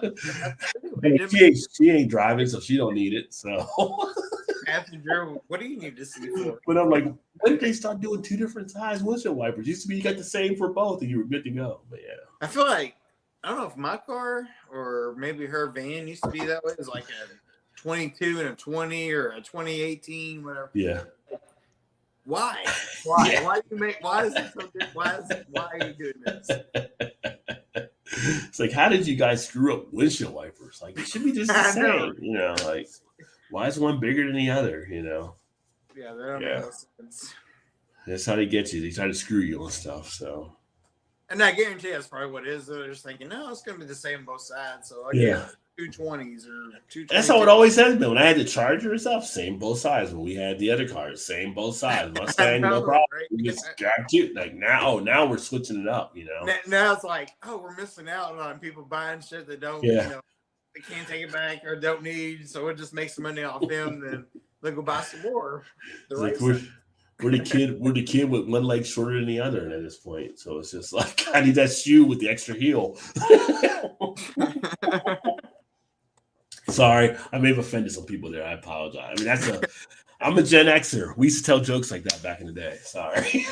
Nowadays, it used to be okay. It's like now I see all these things popping up on my Facebook thing about Tropic Thunder and Robert Downey when he did the black character there. And I'm like, the whole blackface, like it's not actually. I mean, technically, you can kind of say it was blackface, but it's not really the whole thing with the character that learned how he was doing stuff wrong, and at the end, kind of settled up on understanding it too, right? So just because he had it on there doesn't mean he was actually trying to do blackface type. And it's just like, where are people coming up with these things? I'm waiting to see right now because History of the World Part 2 is coming out on Hulu, and I do plan to watch that. And like people can get upset about that because they don't know Mel Brooks' humor. And they're going to probably be pissed off or upset about stuff. And I'm like, I'll probably be laughing my ass off because Mel Brooks is a comic genius. So, you're right. Yeah. It's like, you know, I feel like. I mean, just think if Blazing Saddles was to come out now like it was back they would never even make it. It would never. They'd be like, no, we can't do this. But it's kind of like, you don't understand. Like he's mocking the shit that's stupid in our society when he's doing this, and people just get like so offended on stuff. But it's like, I know. You know, yeah. So what do you think? Because you watch basketball, what do you think about LeBron kind of being crowned as kind of the GOAT? What are your thoughts on that? Like, I feel like for me, I have a hard time giving him the GOAT title. One, because the era of what he plays in is totally different than what it was for previous eras. Two, I can't have somebody that's a GOAT that always cries about getting a foul call. Like, you didn't see that come out of other players back in the day. And three is like you played long enough, you should have the records compared to other people, with the talent you have. So it's kind of like if I'll use Jordan. If Jordan didn't if Jordan didn't leave to play for the White Sox in the 90s, he probably would have dominated a decade. He probably would have been the Bulls, like the Houston Rockets, they sent him a Christmas card like every day, just because they wouldn't have won titles without Jordan if he wouldn't have left for a while. And I say leave because it was, it was stepping aside just because. He had to step aside. He had to step aside. And I feel like if, it's kind of like if Magic wouldn't have had the HIV diagnosis, Magic would have been up there as what talked about as being one of the GOATs with all the stuff that he'd done. And when you look at his stats and stuff and what he did in the early years, if Larry Bird would have had back problems, Larry Bird would be in a GOAT discussion for all the stuff that he did. I mean, there's some crazy videos on Larry Bird and stuff. And I grew up as a Lakers fan as a kid, and I hated the Celtics, but you had to respect Larry Bird on the stuff he did. And Larry Bird was probably one of the best unknown trash talkers in the league. Like literally telling people what he was going to do and actually do it. Yeah. Without a doubt. Yeah. So it's just like I feel like the whole thing with LeBron right now is there's no doubt he's a talent. He's a top talent. But I'm like, you're in a league where you have no idea. Like you wouldn't be asking for those fouls back in the 80s. I don't think you knew you get the hell beat out of you. Think LeBron, if he played in the 80s, he would not last 5 years. I mean, it was a different thing. I mean, it's kind of like, and then people forget about Kobe too. Like Kobe, what he had to go through and stuff too. So I would put, in my opinion, probably Jordan 1, Kareem maybe 1 or 1A. Well, think about the points that Kareem put up, and Kareem only shot 1 3-pointer in his whole career. Right. And he was still the all-time league leader in points. And then I would probably even put Kobe ahead of, like, LeBron would probably be like 5th for me, honestly. Yeah. 4th or 5th. Yeah. Let's see, Big Day says MJ, great period end, GOAT period end. Yeah. So I mean, it's like when you look at what he actually did back then, it's crazy. Like the Rockets snuck 2 chips. Yeah, he did, because if Jordan wouldn't have stepped away, he probably would have won those championships in there, really, along those lines. I mean, that's how good Jordan was. He could have locked down that whole decade. And I say that about Magic, too, because when you look at the Lakers in the 80s, the Lakers won 5 out of 9 championships. They were in 9 championships in the 80s. And so Magic still has more championships than LeBron does. And when you look at some of the stats he put up, if it wouldn't have been a shortened career because of the HIV, I think Magic would have been easily the assist leader, could have easily put up more stuff up there and been in the GOAT discussion as well. Lakers Celtics game in the 80s were epic. They were. And I feel like people forget how good Larry Bird was a player in the 80s. Larry Bird put up 47 points in a game, 47 shooting left-handed. He wanted to save his good hand for the playoffs, so he shot left-handed in a game and scored 47 points. You ain't never seen LeBron do some shit like that. No. I'm just saying. So as much as I like LeBron and what he does and the good stuff he does, especially off the court, I can't give him personally, I can't give him a GOAT title. I can't. I said, he's probably 4th or 5th on my list. For sure. And I always come down to the point: would you want him taking the last shot? So if you had the last shot of the game, are you giving him the ball before you give it to Jordan, Bird, even like maybe Curry? If you're not giving him the ball last, how is he still the GOAT? Exactly. For that last shot. That's a good point. I would take my chances with probably anybody you just mentioned before I would him. Yeah, I mean, if it's between him and Larry Bird, I'm giving Larry Bird the shot. I'm not giving it to Jordan. Just think if those guys played now, would they take 6 steps is never travel? Yeah. I mean, how many videos have you seen of LeBron James not dribble like from to dunk it? Like he never dribbled once. I'm like, Yeah, it's like when they call it travel, somewhere. when they, You know what I when mean? they call it travel, the players are surprised. Like, what? You calling that? Yeah. Yeah, what? That's still a role? What do you mean? Yeah. Yeah. It was just like, I mean, if you can't say you would give him the ball for the last shot versus this player versus that player, that to me sums up the GOAT discussion. Like, I can give the ball to Jordan for the last shot. I can give the ball to Bird for the last shot. Um, Even in current times, I can give the ball more to Curry than I would for LeBron for the last shot. Uh, Now, the it's only just, thing I can say with LeBron is he has been to the championship game with multiple teams that weren't great.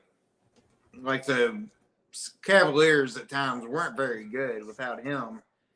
Which, I mean, when he got traded to that's, Miami, they were terrible. And just the year before, they went to but the it, championship. I mean, that's the only thing I can say about LeBron. But outside of that, as a player to player, that's not even comparison, in my opinion.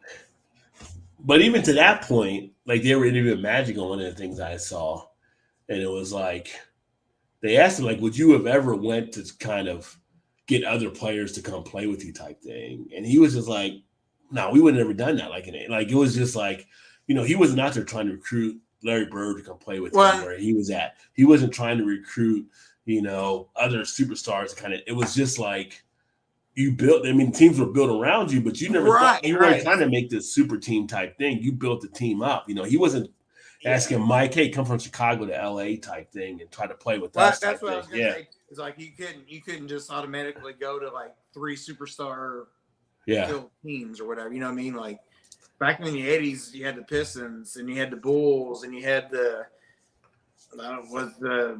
even then Golden State then with like Tim Hardaway and Mullins or whatever. Like they built it for years and years, and that was the thing. The great players made the other players better around them. They didn't have to go on. So if you were there in the Celtics, you were there as Bird, you made McHale better. You made Danny Ainge better. You made Dennis Johnson better.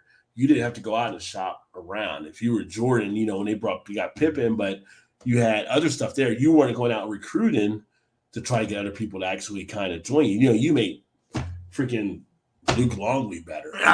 You made Paxson better. You made other players that were there. And it was kind of like the whole super team thing is definitely a generational type thing, I think, but it's more like the great players were teams built around. Now you could benefit from good players being there. Like, if you're a Magic getting drafted in 80 to LA, well, you're coming to a team that has Kareem and you're getting a Worthy a couple years down the line and you're getting a Michael Cooper and all those other players. But it wasn't like you were recruiting to get those players there. Right. You were there. You made your own stance where you were actually at. Right. Yeah. So, I don't know. It's a different thing. And I just kind of wonder what your take was on just after seeing a lot of stuff over the last couple of weeks and people are debating.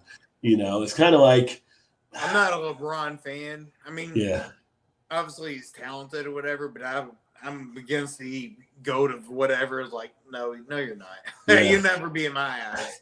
I mean, you would never see like Magic or Bird or Dr. J or these guys doing like the whole taking their thing to Miami like they did the Sports Center thing with him and Dwayne, right? Like you never would see. I mean, and again, that's a generational type thing, probably, right? Like you would never see something. It was just kind of like, Dr. J could have went anywhere, right? But he's like, no, he stayed in Philly. Ended up later getting Moses Malone and these other players that ended up getting recruited to his team, but he always made the players around him better. And he won the title there. He probably could have won more titles at another team that might have been more loaded, but there was something to say, like, this is the place that I built, like this is the house that I built type thing too. So, yeah. So it's just I'm the one that did all this. So yeah. It's just it's interesting. So it's I don't know. That's the whole fun. That's the fun of sports. It's just like the bowl season and stuff in college football. Like, would you put so and so before so and so? It's just the whole sports thing. That's the thing that makes it so interesting. The whole debate type thing. When it's always evolving, like basketball, football in the 80s is not the same as it is today. So you can't really compare a true apples to apples type thing. You know what I mean? Like it's different. I mean, just think if Jordan played today in the rules that's going on, and you can take 8 steps and it's not a travel. Like, how good would he? Like he'd be unstoppable. You know what I mean? Like, well, that's like football. What if Joe Montana would have played under the Tom Brady rules the last few years? Yeah, where Yeah, you can't touch a person, right? Like, yeah. I mean, and you think about it, and I use like Tom Brady and Joe Montana because it took, how long did it take for Tom Brady to get over that hurdle? Because everybody's like, well, he's got more Super Bowls now than Joe Montana. Yeah, but it's like, but it's a different league. Like, finally, you start to see, like, we went to Tampa Bay, okay, he probably is the GOAT, when you think about the quarterback position. But 7 titles it took for him to actually get that over Joe Montana, who won 4. It was just that whole thing with it. You have other stuff that are kind of going to your criteria that helps you out that there wasn't previously, in the league. Right. Yeah. So it's interesting. Sports that's the fun thing about sports. It's always a debate, stuff like that. Yeah, exactly. Yes. Yeah. Yes. The Celtics have more. I don't know. The Lakers had some pretty eccentric stuff. Although I need to watch that Lakers show. I haven't watched it yet. I know it's kind of some stuff thrown in about it, but the HBO thing they have. Yeah, I haven't watched that yet. It's pretty good. It's pretty good. But I remember the Celtics back in the day. Excellent. That was always a running joke, like back in the day in the 80s when they had Dennis Johnson on the Celtics, and people were like, "There's something wrong with my TV." And they're like, "What do you mean? There's a black guy has freckles. They shouldn't have freckles." Like it was a whole Dennis Johnson thing from back in the day. People thought their TVs were messed up. Got a defaulty TV here. What's going on? The picture's messed up. Oh, Larry Parrish. Yeah. Frank is all looking dude. Yeah, that was Mikhail. Mikhail had arms like past his kneecaps. That dude. Yes, he had to. God, I hated him against the Lakers back in the day too. It's like, it's like not Mikhail. Anybody but Mikhail. Selfish franchise player could have done a great deal for Tiles. Yeah, I mean, it's a different thing. I mean, like I said, he's definitely a talent. Off the court, he's definitely one of the best influences I think ever for the stuff that he's actually doing for the last years. But it's just it's hard to root for someone as like I said, like every time he calls for a call, like when he goes in, like everything's like a foul. It seems every time you see stuff, it's kind of like, and you think about like players like they had basically the whole hack of Shaq. It basically had a thing where they would hack Shaq all the time. Not once did you see Shaq cry about the fouls. Even though he couldn't shoot a foul shot, he wouldn't cry about it. But he would go out and slam dunk on somebody. He'd take it out some other way on the court, right? It was just a different type. You would feel the wrath at some point. You would feel the wrath at some point. And it's just like, like get up and hustle back down. And it was like, I remember watching one of the videos on YouTube where Jordan was getting beat up against the Pistons. We were known for doing that, right? And Jordan didn't complain. He didn't go foul. He just started knocking them down and driving on people and end up by the end of the game having like 40-something points or whatever, like dunking on their beer and all that. Like, okay, you want to do that? We'll do that. And that's how that's probably my biggest problem with LeBron is this crybaby-ish acting. You know what I mean? Like, yeah. I'm like, you're one of the biggest guys out there too. It's kind of like, yeah. Like, come on, man, just go down court and play defense, or you know, get down or whatever. That's what it is. Just think about what it was, 30 years ago. It would not even be a foul. Yeah, crying all the time. The other thing I thought about LeBron too is that, well, if you were making an all great team, right? Like, where would you slot him in? So LeBron's position, is he more small forward than power forward, right? Oh yeah, I would think. So I'm like, are you going to put him in over Bird in the small forward position? Probably not. At least for me, I'm not. I don't think so. So he's like a point forward, right? And they're like, well, he's got the size 6'7". Yeah, he's a point forward, but Magic's a point guard at 6'10". So I'd probably go with Magic at the point guard. Are you going to put him in the shooting guard over Jordan? Probably not. And even if it was Jordan, it'd be questionable because Kobe would be the backup, right? So I'm gonna say even then, could you slide Jordan to like a 3, like a small forward-ish type player, and put like Steph Curry as a shooting guard? Because that could be another option too.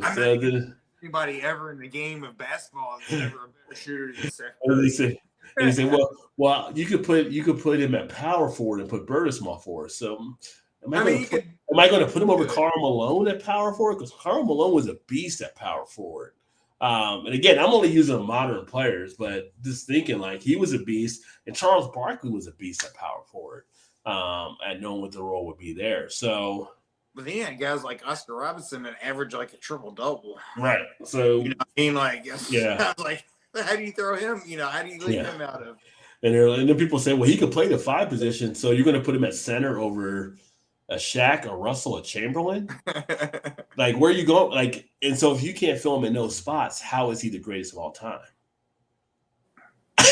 So yeah, so that's where I always come up with. So like I said, I don't hate LeBron. I love him. I think he's an excellent talent, but I'm just like, where do I put him at? Because if you can't answer those questions, like I can easily say Jordan at shooting guard. I can easily say Magic at point guard. I can easily say, maybe Malone at power forward, or I could put LeBron at power forward possibly, or I could put Charles Barkley at power forward. But at their prime, I mean, Barkley was a beast and Malone was a beast. So it's not like he's setting himself apart that much if I put him in that role. Well, they need to even have like a Tim Duncan that was considered a power forward. That's the other thing too. You have Tim Duncan out there, right? So if you have Tim Duncan in a power forward role, what do you do? So it's just funny. Yeah. I think when you look at it in that type of scenario, it makes it a little bit even harder to say LeBron's the greatest of all time. And again.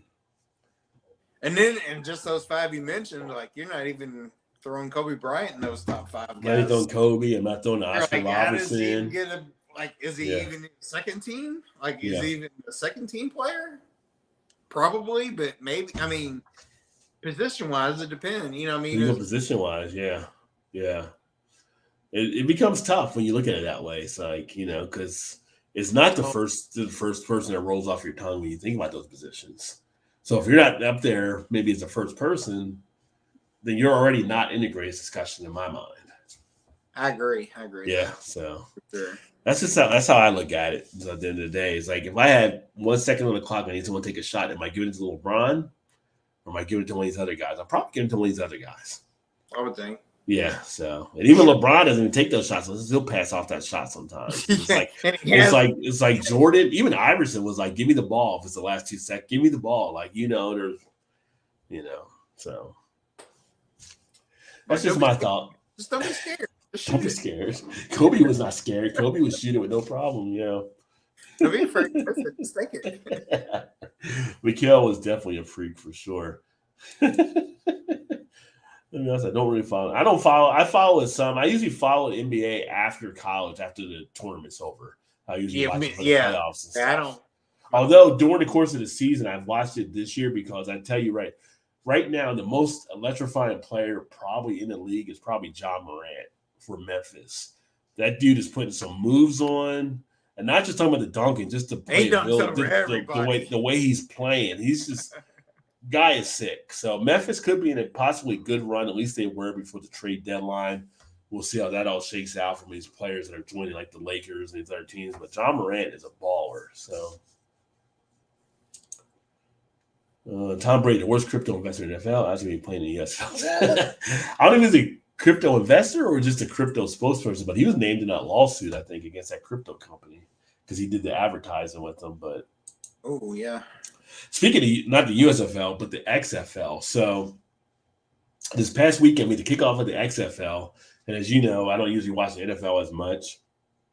But I was intrigued watching the XFL because of the rule changes. Yes. The rule changes were pretty sweet. I was like, that is intriguing. So I was watching the one game, and Anthony Becht was the coach. Shout out WVU alum right there. They were down by like 12 points, like a minute and a half left. And the way the XFL is set up, you have like a conversion of 1 point, 2 point, and 3 point you can do. And instead of an onside kick, you choose like 4th and 15 from your 25. And if you get it, you continue the drive. And wow, so I didn't know that one. Yeah.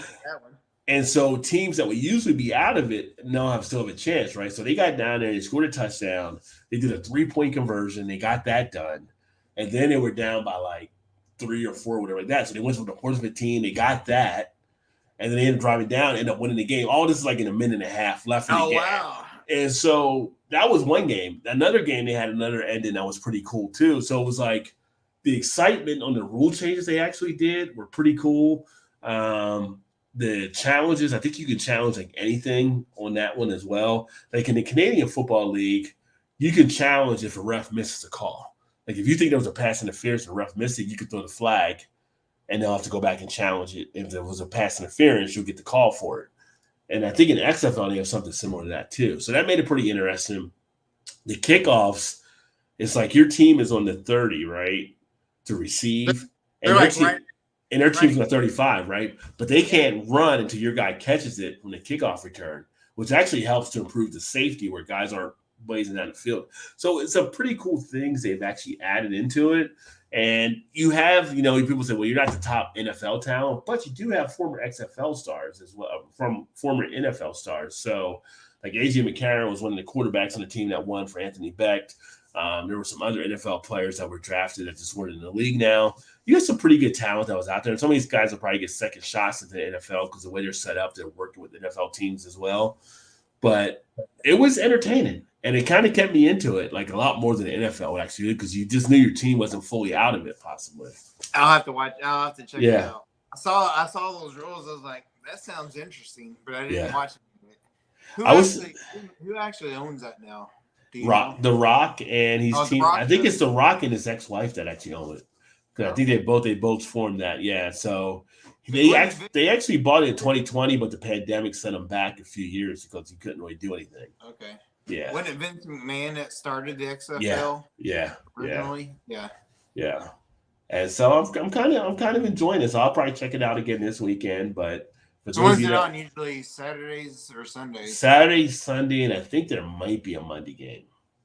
On which channel? I'm trying to think when I saw it. I want to say it might have been like one of the NBC affiliates, like. How they did cable channels and CNBC or something whatever. Like that, USA type thing. It was something that was on cable, but they do carry the regular game with NBC. So like one main network will have a game, and the other ones will be like on the side cable type stations and stuff. So, but no, it was pretty decent. It was entertaining, and watching this stuff. And players are definitely at their hustle. I mean, for them, they're looking at a second career possibly to try to get back into the NFL But yeah, no, it was better than I thought it was. And you've seen some articles that were written about it from this past weekend that people gave it more praise. Rock's definitely working on having something there for players. So it was cool. Yeah. That's cool. I'll have to check it out this weekend then. Let's see, Tom Brady. Where's go? Yeah, just playing NBA to be physical free. Well, that's part of it. You got to be a certain height and all kind of stuff too, right? So yeah, that plays into it. Remember the Cheech and Chong song Basketball Jones or they song like Mega Stars? Yeah.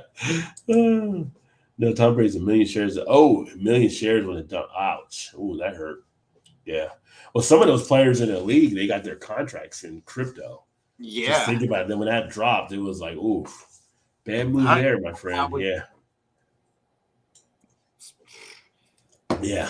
Cannon's brother would invest, small amounts, but he's like, if it ever gets big, I'm gonna be a bazillionaire. I'm like, you'll never do that. Like, it wasn't enough money where you're, walking on the streets, whatever. But it was like, I'm not doing none of that crypto stuff just because that means, Yeah, it's like I got some crypto, but it's like, play with what you can lose. It's like going to casino or whatever. Put some in there. Then that's kind of what he did. He's like, small amounts. He would watch that shit every day. It's like 0.0000. Oh, it went up 0.00002 today. I'm like, really? So how much is that? It's not anything now, but it could be. I'm like, okay. That shit will drive you crazy. I think where the crypto money really was is if you were doing the crypto mining. If you were doing the mining through the computers and stuff, you were able to make a little bit more change off of it. But yeah, it's like if it takes off, I mean, it's like who had time to do that? Yeah, this is kind of throwing some money into it. I mean, everything that came out a few years ago, like if you put $5 in when crypto came out, that $5 share would have been worth 40-something thousand, right? So if you have more than it, you'd have. But that since it went down. But if it comes back up or whatever, Right. I mean, yeah. I Like, what do you got to lose if it's just Treat- kind of whatever? You know what I mean? Like, you're not going to break yourself by doing it, but you could, small amount of money could end up earning a lot of money. You know what I mean? Like, and that's kind of the way he was at. Like, I'll put a couple $100 in it and just see where it goes. Like, I could be millions and millions of dollars rich, or I'll lose a couple $100. Yeah, So, like, my mentality. I just never did it. My mentality is like the pet rock of the 70s. Just throw it in there. It's just a novelty type thing. If something happens, it happens. If not, yeah. Nobody's looking for the pet rock now. I mean, pet rock was big back then, but nobody's looking for it now. So, but I did. The part of me did think it was like Mark Cuban is like, we'll accept, cryptocurrency or whatever for the Mavericks games and stuff. I was thinking somebody like that gets behind it, it could take off. You know what I mean? It could have easily. Because no such thing as free money.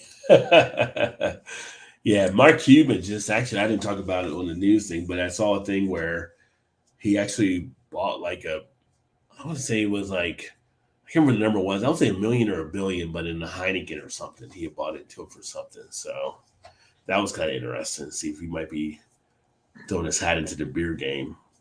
Yeah, I mean, that guy's got just throw money around, money that doesn't make any difference. Yeah. It'd be a bunch of money for us, but it didn't amount to nothing. Well, yeah. Yeah. He's pretty sensible though. When you watch Shark Tank, he's a pretty sensible kind of guy on there. Yeah. Yeah. He's just, I love watching Shark Tank. Yeah. Yeah. Like watching some of the stuff on there, and some of the people that come on there, they got some pretty good presentations. Some of the people are just like, I'll watch how do you not have this part there? Knowing your earnings and stuff. But yeah. Right. Yeah. Yeah, it's always good to check that out. But I think we're getting wrapped up here at 11:52, approaching the witching hour. But the trivia was fun. Great show. That was fun. And then Emerson won the trivia, right?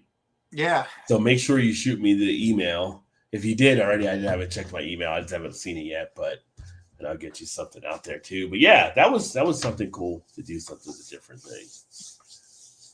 Stood his ground, dug in into the end. He was there.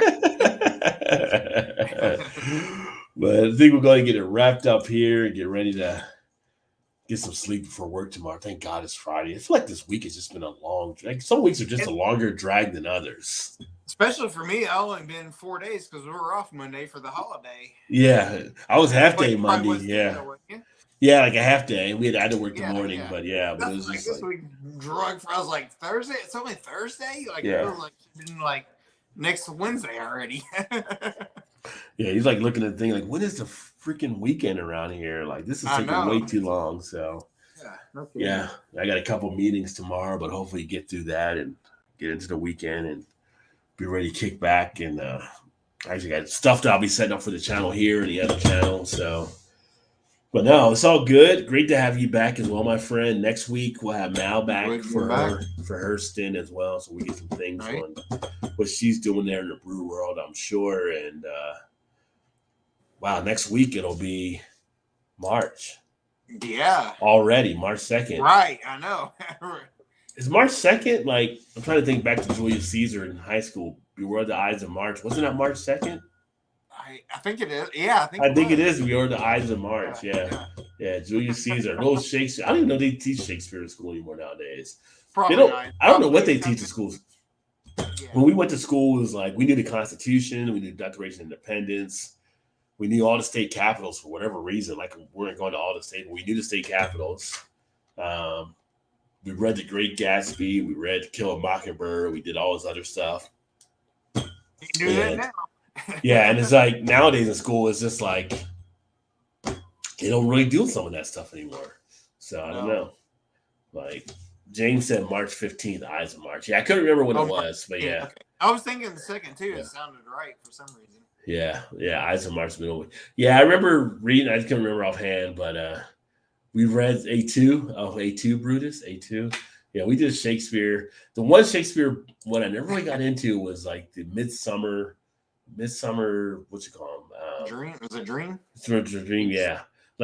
Julius Caesar, I was good with. Hamlet, I was good with. Othello, I was good with. But Midsummer and all the fairy type stuff and everything, I was like, yeah. I don't know. It's just not not in my wheelhouse on this one. yeah, Not in my wheelhouse. So yeah, but yeah. But being like a teenager reading Shakespeare, where art thou? Blah blah. Like what? What are you talking about? I was like, who actually talks like that? What do you mean? Yeah, yeah. It's like you have to go back to the teacher. What are they saying right here? Like, so yeah. Why is it so confusing? but great literature. JT's, I'm convinced that Hamlet is a comedy. I would say the one thing about Shakespeare you find out when you read enough of his stuff is like it was always the women that was the problem. The women were always setting the guys up for stuff, Juliet fakes her death and Romeo kills himself, and it's like, oh, it wasn't really dead. That she has to kill herself, and then it's like Hamlet's wife's whispering in his ear, getting him all crazy, getting him all riled up, like Will Smith and Jada, Yeah, Hamlet was like a previous Will Smith from back in the day, like keep my wife's name out of your mouth. That's how Hamlet wrote. Othello had people talking to him the same type of thing. So yeah, it's like, what are you trying to tell us, Bill? What are you telling us here? Like the women are the bad things. What's happening? So yeah, let's keep my wife's name out of your. That's going to be out there forever. But yeah, for sure. Yeah, but they are making Bad Boys 4 now, so he'll be back with that. And he did a movie in December or whatever that was supposed to got pretty good reviews on Netflix, and then he has another one. Oh, they're doing Legend 2. That's going to be him and Michael B. Jordan are doing. So, okay. So you figured at some point it was going to subside, and he would actually be back doing stuff. So, yeah. But it's like such an awkward moment when that happened. It's just like, especially when Chris Rock is like, dude, like, what do you? He just smacked his shit. He just smacked him out of the mouth. Like, I don't know what do I do? That's how you knew that Chris Rock was middle class. Because if he was not middle class, he would have known to back up when somebody's approaching you like that. Like, right. He was there more like he was more there like Carlton, the Fresh Prince. I'm just saying, like somebody just throws up on you like that. Like, whoa, what are you doing, man? I'm on stage here. What's going on? Like, that's not part of your routine. So yeah. Oh, good stuff. All right. Well, thanks for everybody that tuned in. And congrats to Emerson. Big win, my friend. And going to get signed off here. Look forward to catching up with you guys soon. Hopefully, you guys will have a great Friday, and hopefully, you laughed a little bit, had a good time tonight. Look forward to catching up with you guys soon. Going to get signed off, and look forward to catching you guys next week. Y'all have a great one. Cheers, everybody.